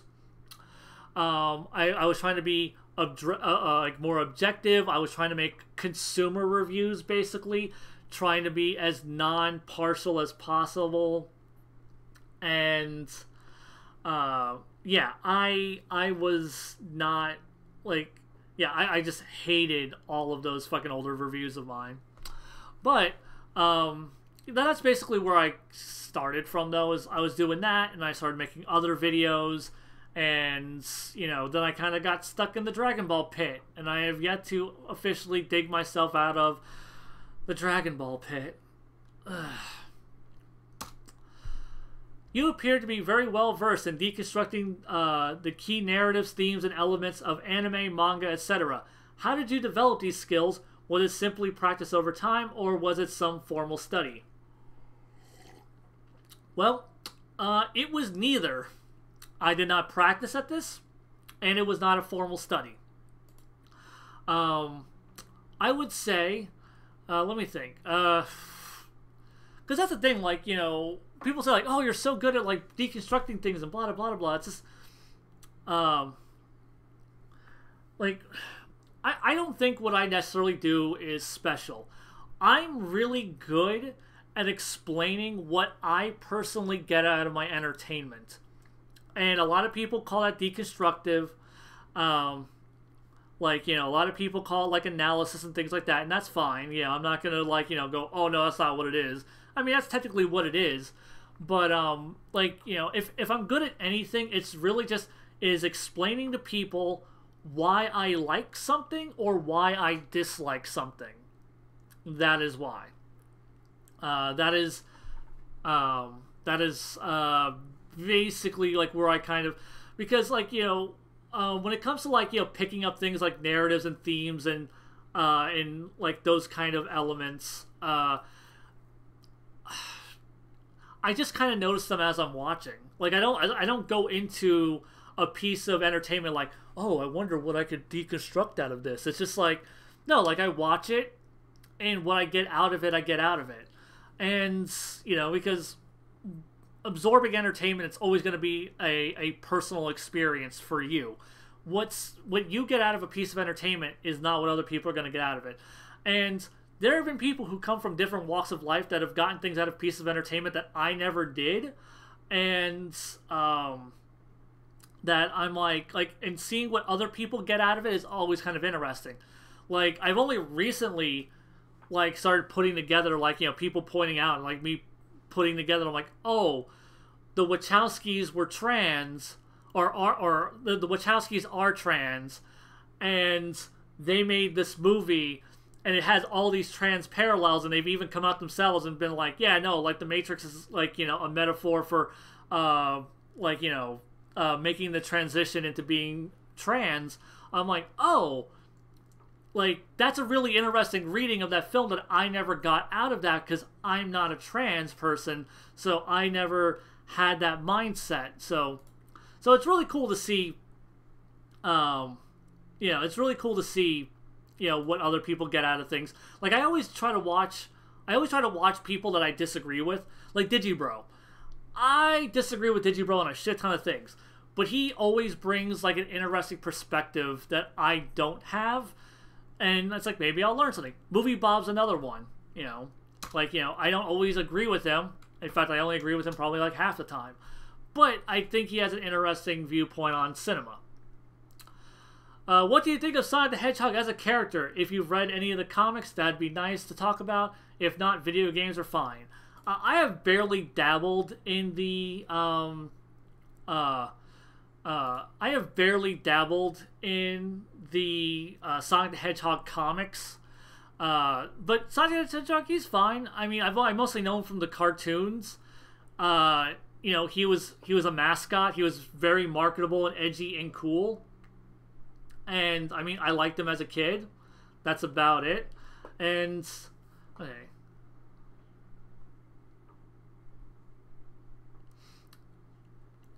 Okay, honestly, okay. Now, this isn't a question. This is someone. I'm gonna bring up something from the chat. This isn't a super chat. This is just something that caught my attention. I do want to touch on. Rokasoka said, "Well, your Beer's arc analysis was using objective criteria. If it was just your opinion, then it would not hold as much value as truly understanding the work." I disagree with that. I do not think that I was judging it on an objective stance. I was talking from a personal stance of what I did not like about that arc. And, in fact, the ending of that video is specifically designed to undercut everything I said as not important. Because at the end of that video, after, you know, going on this long-winded, pretentious, you know, 30-minute tangent about, you know, why I think this arc is so garbage and why it should be derided, it then cuts to Aggro playing fucking Pokemon on his 3DS. Like, and then, like, he completely ignored me. And the whole point of that is to get across that, like, you know, what I am saying isn't actually important in the long run. This is just my personal feelings on it, and it shouldn't be taken that seriously. The whole ending of that video was meant to actually undercut everything I had said, or at least not undercut, like, what I was saying, but undercut the importance of it, because it's not really important. It's just my personal feelings on it. So, yeah, like, you know, if you got something more out of that, then that's cool. But I don't feel it. I don't feel that it's objective. I do think it's just my opinion, and I feel like it only holds as much value to the people viewing it as they personally get out of that video. If they think it holds a lot of, if someone thinks it holds a lot of value to them, then it does. If they think it doesn't, then it does not. That is it. But yeah, that is why like the ending of that video is set up the way that it is to just completely just undermine the importance of that thing. Because, I'm basically being this rambly autist the entire time, pretentiously lecturing a person who doesn't give a shit about, this topic, and not giving a shit that they don't give a shit. So yeah. Now back to actual questions. If you could have one superpower, what would it be and why? I'm going to cheat and I'm going to say ki control, like in Dragon Ball. Because with ki, you can you can make yourself more durable, you can make yourself stronger, you can shoot energy blasts, you can fly. I don't know if that counts as a superpower, and I'm pretty sure, like I said, that's fucking cheating. So yeah. That, like I said, I'm pretty sure that's cheating, but don't care. Yeah, so yeah, key control is what I would go with. If you've played Undertale, who's your favorite character? I have played a smidge of Undertale. I don't like playing games on my PC at all. In fact, currently, my current PC doesn't even have a video card in it. So, it has like onboard video. But I didn't go and buy an extra graphics card to go with it because I'm not going to play video games. I'm not going to play games on my PC. And I know people are like, oh, PC Master Race. That's cool and all. I don't care. If I'm on my PC, I feel like I could be doing so many other things than playing a video game. When I'm on a console, I am on that console. This console can do this thing. It can play video games. And I'm not tempted to go all ADD and do something else. So I do not play games on PC. Undertale is coming to the Switch. And you can bet your ass I will be buying that day one when it comes out. So yeah. Do you think that we will get a new Dragon Ball series after the scheduled movie? If so, what do you think the new series... what would you like the new series to go from here? I basically answered a variant of this question, I think. Yeah, because some of these questions kind of overlap in what they're asking me. But yeah, eventually we'll get a new Dragon Ball series. When? Who the fuck knows? We'll most definitely get one at some point. I hope it's not for a few years, and I hope it's not a continuation of Super. I just want something new and fresh and different. What is your opinion of Naruto? How would you compare it to Dragon Ball? I stopped reading Naruto at the Pain fight. After the Pain fight, I dropped Naruto. And here's why I dropped Naruto. When I got to the Pain fight, I had caught up in the manga. Because Viz had been dropping 3 volumes of manga at a time. 3 volumes of manga every month. And I was buying 3 manga every single month. Just getting caught up on Naruto. And then they stopped. And I had to wait 3 months for the next volume. And it came out, and I forgot to pick it up. And then the next volume came out. And I was just like, well, shit.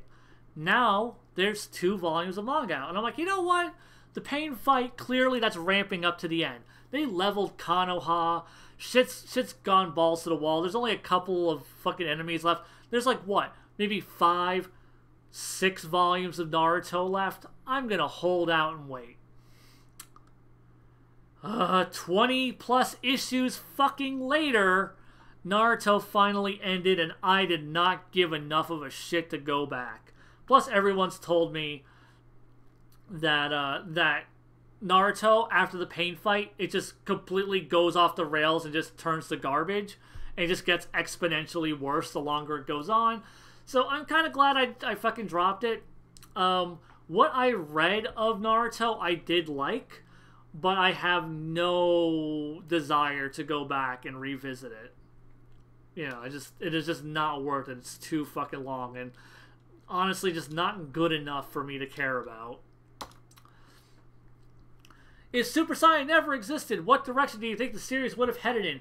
Do you think the franchise would be as popular without it? It'd probably still be really popular. I mean, you just wouldn't have the iconography of the Super Saiyan form. Is all. I mean, Dragon Ball was already popular before Z rolled around. Just, Z is what got, Z was more action-oriented. I mean, Dragon Ball Z was already, popular just when we only had, the Saiyan and, the Namek arcs. And we didn't even get to see what Super Saiyan looked like back in the day. It was the hypest shit ever. So, yeah, I think Dragon Ball Super still would have... I mean, I can't say where the fuck it would have headed, but I still think it would have been extremely popular, if not just as popular. You just wouldn't have had the iconography of the Super Saiyan is all. What's your favorite generation of Pokemon and why? What's your favorite Pokemon of that generation? Okay. Favorite Pokemon generation? 5th gen. 5th gen is my jam. I think it is the most polished. I think it has the best story. I think it has the best rivals. Sun and Moon is a close second, but I feel like it lacks some of the... I feel like its story isn't quite as good as Black and White's. And yeah, Black and White's my jam. And my favorite Pokemon from that specific game... fuck. You know what? Vanilla Ice. I like Vanilla Ice. Everybody wants to shit on him. I like Vanilla Ice. I think he was cool. God damn it, that was not a pun. That was completely inadvertent. So, next question. Do you think Pokemon's battle mechanics should change or stay the same? Stay the same. I don't think they should ever change Pokemon's battle mechanics too drastically. I think it should always stick close to the core of what the gameplay has been. Because, one, that's what people come to expect from Pokemon.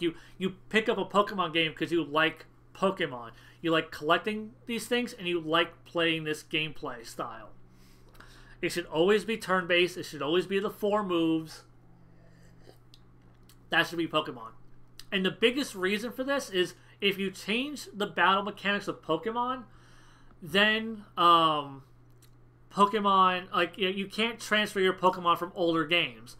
The stats and stuff just wouldn't match up, and it'd be and we did this once before with Ruby and Sapphire, and it made a lot of Gen 1ers just fucking drop Pokemon.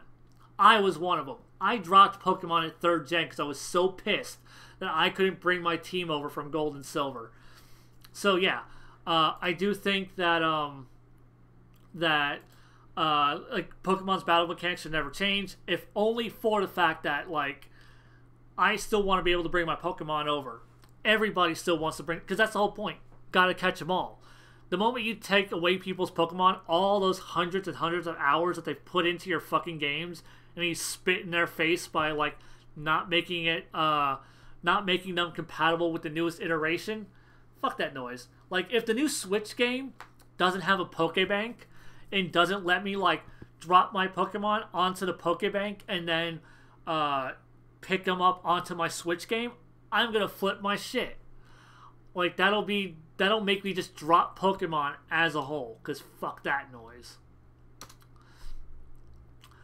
What's your opinion of Bleach? Do you think it was a wasted masterpiece?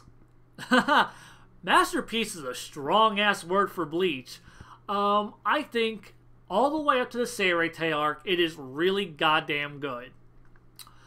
The early Arrancar stuff, I also think was good. It had a good momentum moving forward.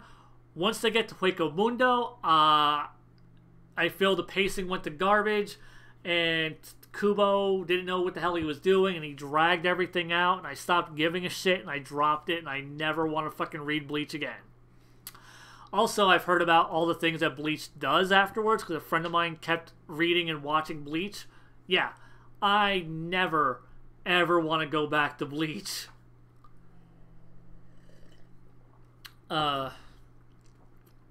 Yeah, fucking, you want to talk Mary Sue? Ichigo Kurosaki is the biggest fucking Mary Sue in the history of goddamn fiction. Fuck them. They ruined that character. Would you agree that the X-Men film franchise has run its course? No, because I am actually one of those few people that really likes the X-Men films.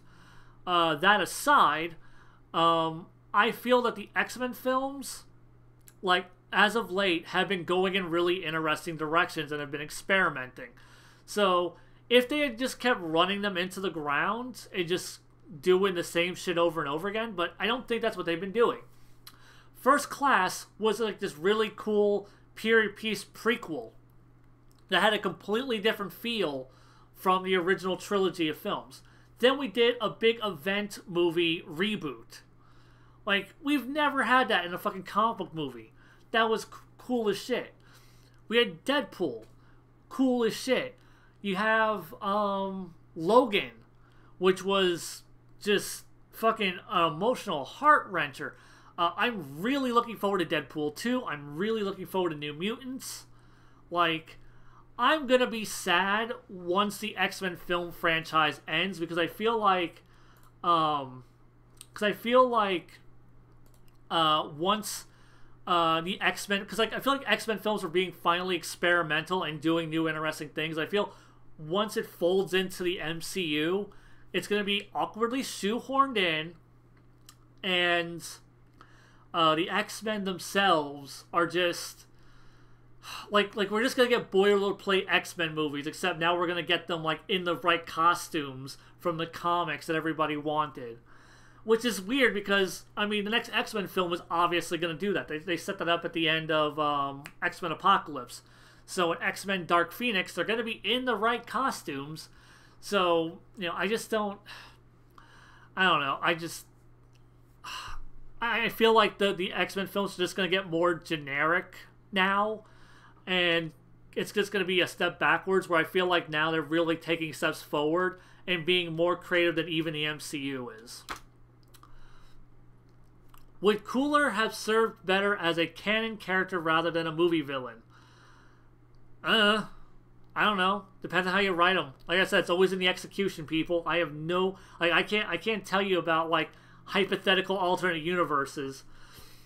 So, yeah. Potentially... Saitama or Jiren. Saitama. He's a gag character, and we already know in Dragon Ball, gag characters trump battle manga characters every single day.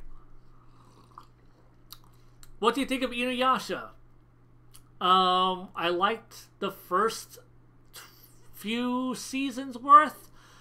Then it got boring and repetitive, and I stopped giving a shit, and I think Takahashi has done way more interesting things. I think Ranma's way better. I think Urusei Yatsura is way better. I mean, it's probably better than Rin from what I've seen, but yeah, no, like Inuyasha went on way, way, way too long. So yeah, I stopped giving a shit. And just couldn't be invested in the story anymore. What direction do you think Dragon Ball could possibly take after the Universe Survival arc? Oh god, or have they written themselves into a corner? Like I said, I don't know. I don't want it to go any further, guys. Like, so many of these, like, people really want to know, like, what I want to see from future Dragon Ball. I want to see a cancellation. I want to see a lack of Dragon Ball. That is what I want. Have you played Dragon Ball FighterZ? What's your opinion of Android 21? Android 21, yes, I have played FighterZ. Android 21's fine. I mean, I haven't gotten to her part of the story mode, so I don't know. Oh, god, that fucking story mode's so long.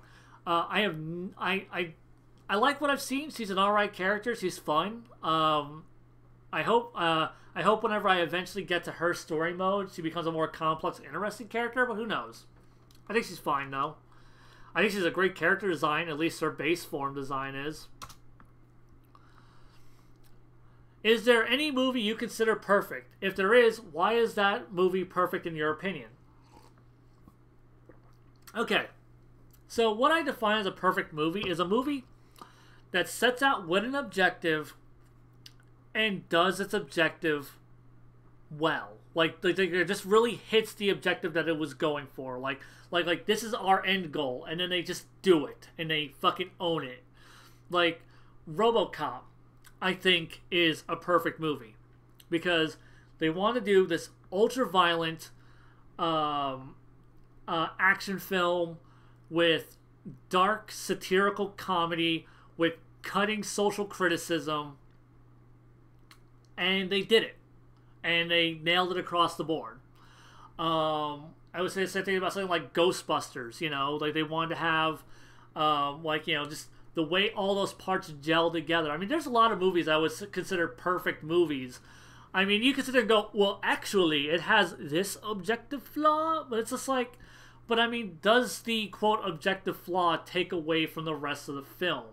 Like, and if you weren't going through it with a fine-tooth comb, I mean, I brought up recently how The Dark Knight is technically heavily flawed because of the Joker's plans not making sense. Like, the Joker's basically fucking psychic in those goddamn movies. And, you know, but I would still consider that a perfect movie because, like, what it's doing, it does so perfectly well, and the flaws that it does have, it just, like, you don't even notice it. Like, it just kind of coasts right by you because you're just caught up in the moment. So, yeah, like, I mean, there are a lot of movies I could point to and go, that's a perfect movie, that's a perfect movie, that's a perfect movie. There are plenty of things that I think are perfect movies. Like, it's not, like, that high of a bar for me, honestly. Are there any films that you believe are perfectly cast? What are those films? I feel like there's a lot of perfectly cast movies also. I mean, hell, a lot of those movies that I think are perfect movies, the casting plays a big part of that. I mean, let's see. Like, once again, Ghostbusters. I can't picture anyone other than those four guys with that chemistry making that movie work. And even like Sigourney Weaver and the chick who plays Janine, like, I couldn't picture anyone else in those roles because they just embodied them so perfectly. Rocky. The Rocky films are fantastic overall, I think. Well, they're mostly good. But like the first Rocky film, like I couldn't picture anyone other than like Stallone nails his performance. The chick who plays Adrian nails it. Polly nails it. Mickey nails it. Apollo Creed nails it. Every character that matters in that movie gives 110%. And like, yeah, there's plenty of movies that I think are perfectly cast. Like,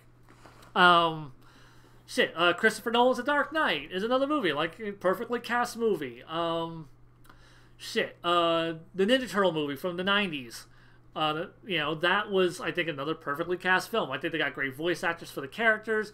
I think everyone did their roles fine. Like, you know, it's like, you know, there are a lot of movies I could say are perfectly cast. You know, I think Chris Evans is a perfect Captain America. I think Tom Holland is a perfect Peter Parker. You know, yeah, there's a lot of movies I think are just really well cast or perfectly cast. If you could recast a bad movie in an attempt to make it better, what movie would that be? Who would you cast as the main roles and why? I don't think there's any bad movie that can be made better with, or that can be made, yeah, that could be made better with a better cast.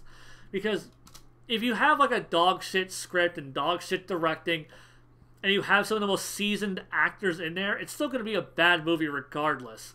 So yeah, like, I wouldn't recast a bad movie. Like, I wouldn't care. Like, you know, like, honestly, like, you know, like, even something like, say, like Dragon Ball Evolution, you could put the best actors possible. Because honestly, I don't even think, like, guys like Emily Rossum and Justin Chatwin are necessarily bad actors. You know, or even Chow Yun-fat. Like, Chow Yun-fat's fucking great. But that script is what that movie's problem was. That director was that movie's problem. And that's always the problem with movies. Like a bad actor, like bad actors can weigh down a good movie, but great actors I don't think could ever save a terrible movie. Are there any storytelling cliches that you enjoy? Can you list an example or two of stories that feature these cliches? I'm a real sucker for the underdog stories. you know, guy comes up from nothing. I mean, it's like, it's basically like, you know, yeah, like, shit, like I said, like, the coming up from nothing, like, the guy comes up from nothing, like, working his way, you know, busting his ass, trying to be the best he possibly fucking can. You know, those kind of big inspirational stories. Like, I love The Karate Kid, I love Rocky, shit, I love Scarface, which Scarface, you know, it's definitely still an inspirational story. Shit, I mean, it's why I'm a sucker for Shonen. And not even just, like, Battle Shonen, but, like, Initial D, Hikaru and the Go. Like, those are things that I really, really fucking dig. You know, and it's cheesy and kind of dumb at times, but yeah, I am such a sucker for, like, the underdog cliche. Have you read any classic novels outside of school? If so, why did you choose to read those books, and did they live up to the hype? Okay, I don't read a lot at all. The main reason for this being is that I'm dyslexic, so reading takes a long time. It's a long investment that I'm just usually not willing to make. So I don't end up reading too many books. So the only piece of actual classical literature I've ever read is Bram Stoker's Dracula. And yes, it lived up to the hype. It's actually my favorite book I've ever read. And the reason I read it was because it was part of Castlevania canon. Like, you know, because you know, as far as Castlevania lore goes, Castlevania Bloodlines and Portrait of Ruin are sequels to Bram Stoker's Dracula. And I'm like, well, I already have all this other Castlevania lore in my brain. I should check out the novel that they retroactively shoved into the continuity. And I sat my ass down, and for, like, over the course of a couple of weeks, read Bram Stoker's Dracula and thought it was fucking phenomenal. I think it's a really great book. So yeah.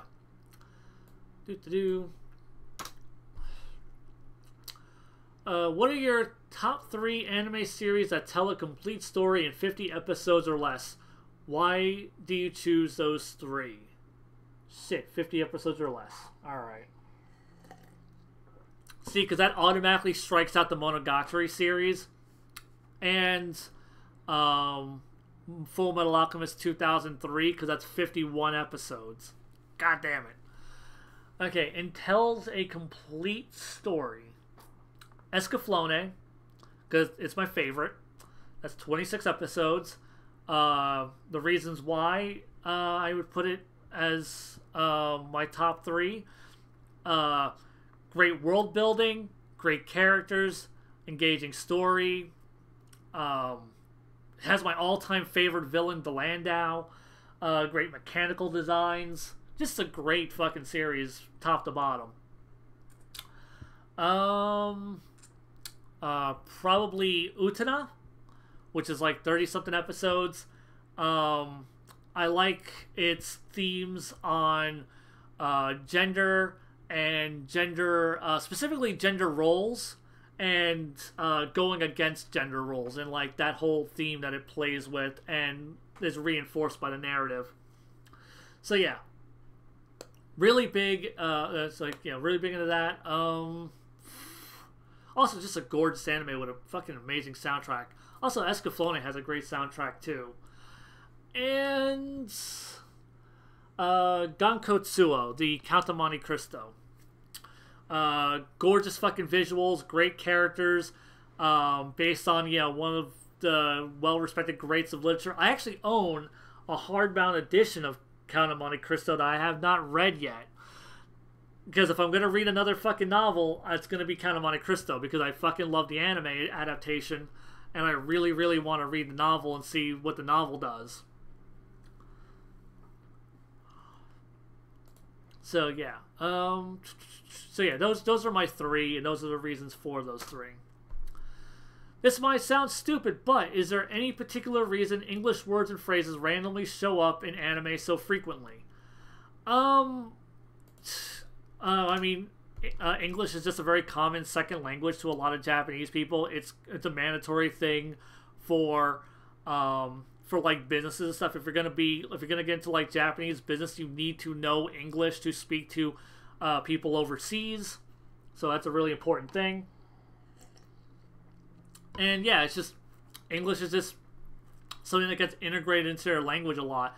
And it's probably something that they think that they do because they think it sounds cool. Basically, I would assume. I mean, like, I'm not Japanese. I'm not part of their culture directly, but like, I don't know like the specifics of why so many English words get wrapped up into it. But English is extremely common, so that's going to be at least one reason. And I mean, in English, I mean, we use a lot of other languages also. I mean, like, like I've seen people toss in German and Spanish and Japanese into when speaking English. Obviously, more common phrases. And it's nowhere near as prevalent as English words showing up in Japanese. Also, just a lot of Japanese words are just English words. Like, the Japanese didn't have words for certain things, and their Japanese words just are English words. So that's all that is.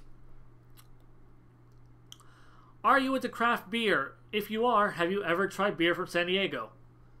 No and no.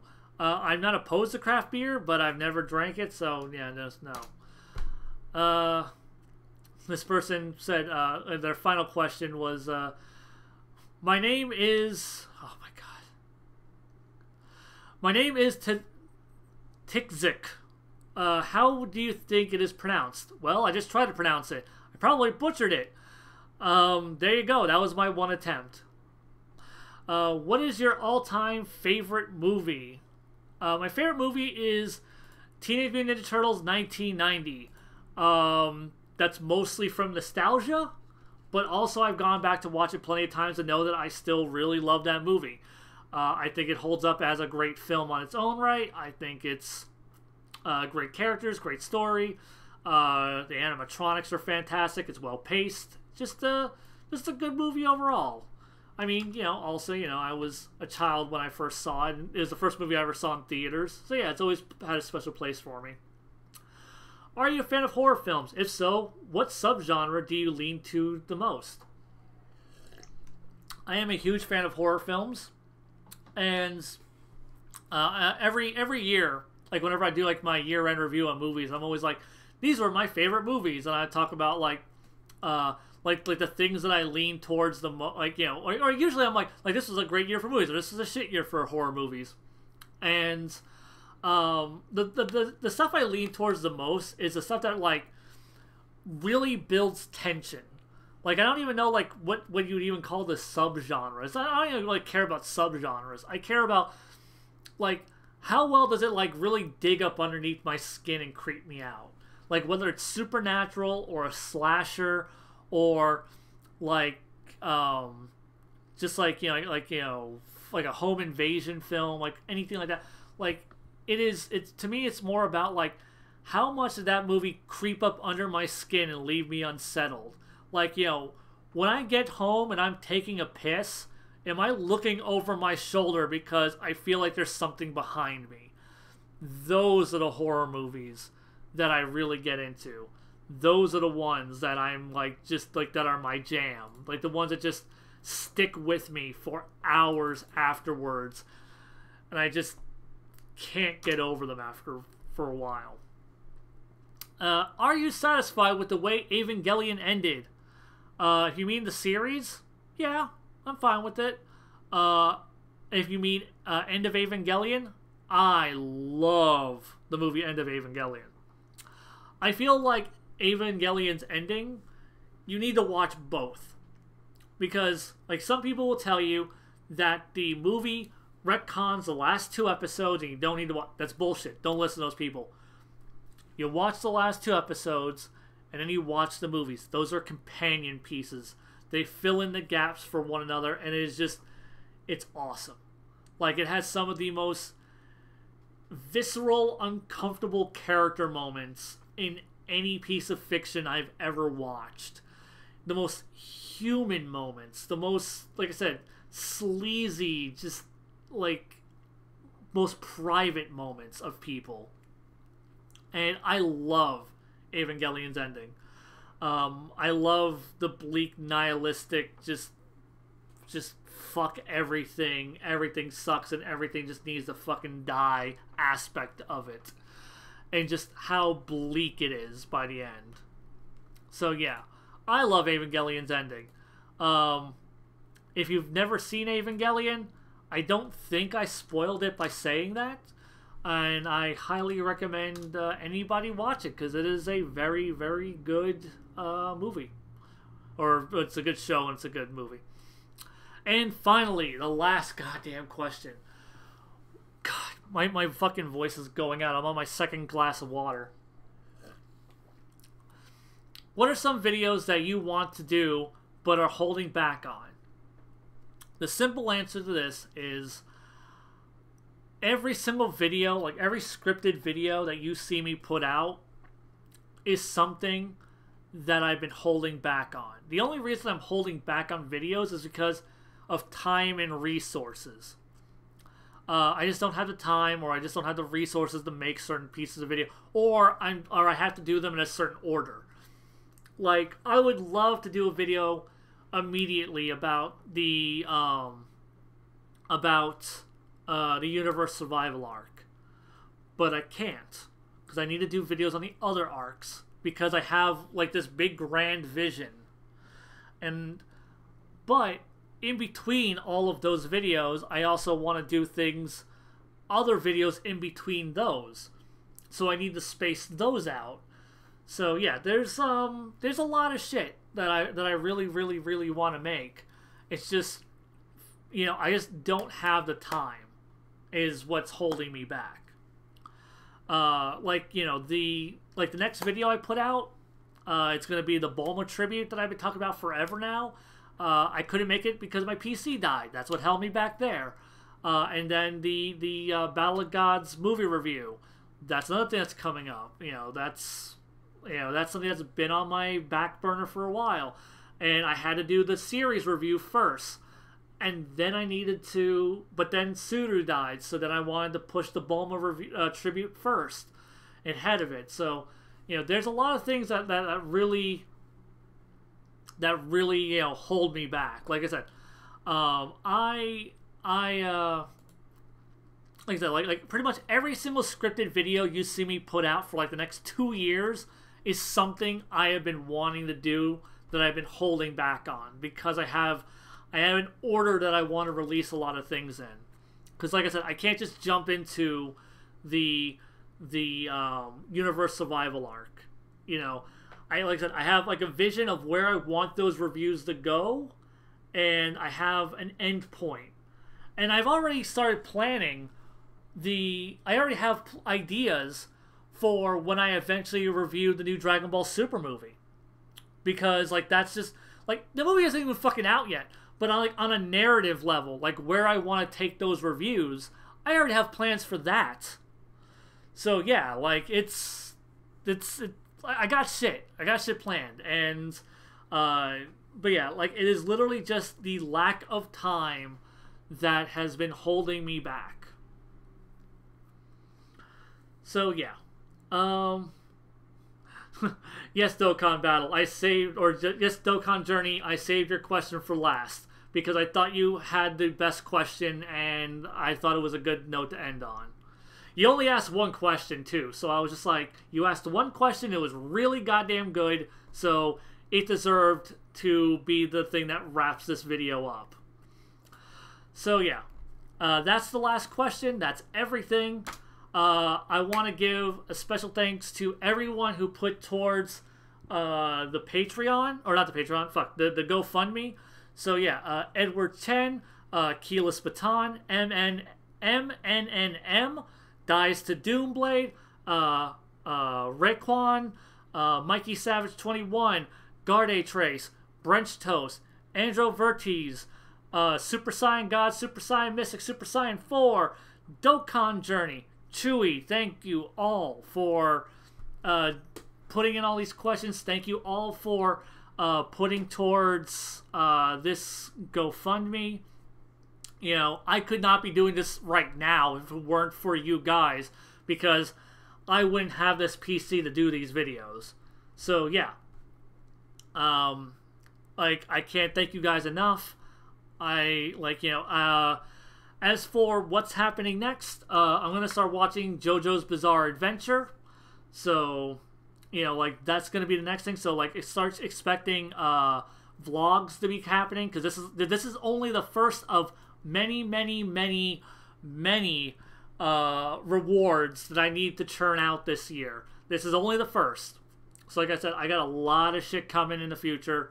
A lot of rewards I have to churn out, both vlogs and scripted videos. But now that I got this one out of the way, I can start focusing on that other stuff. Alright, guys, thank you for showing up. Thank you for anyone who especially anyone who put in, for the anyone who did super chats to get extra questions. Thank you. That's always appreciated. Means a lot. Alright, till next time.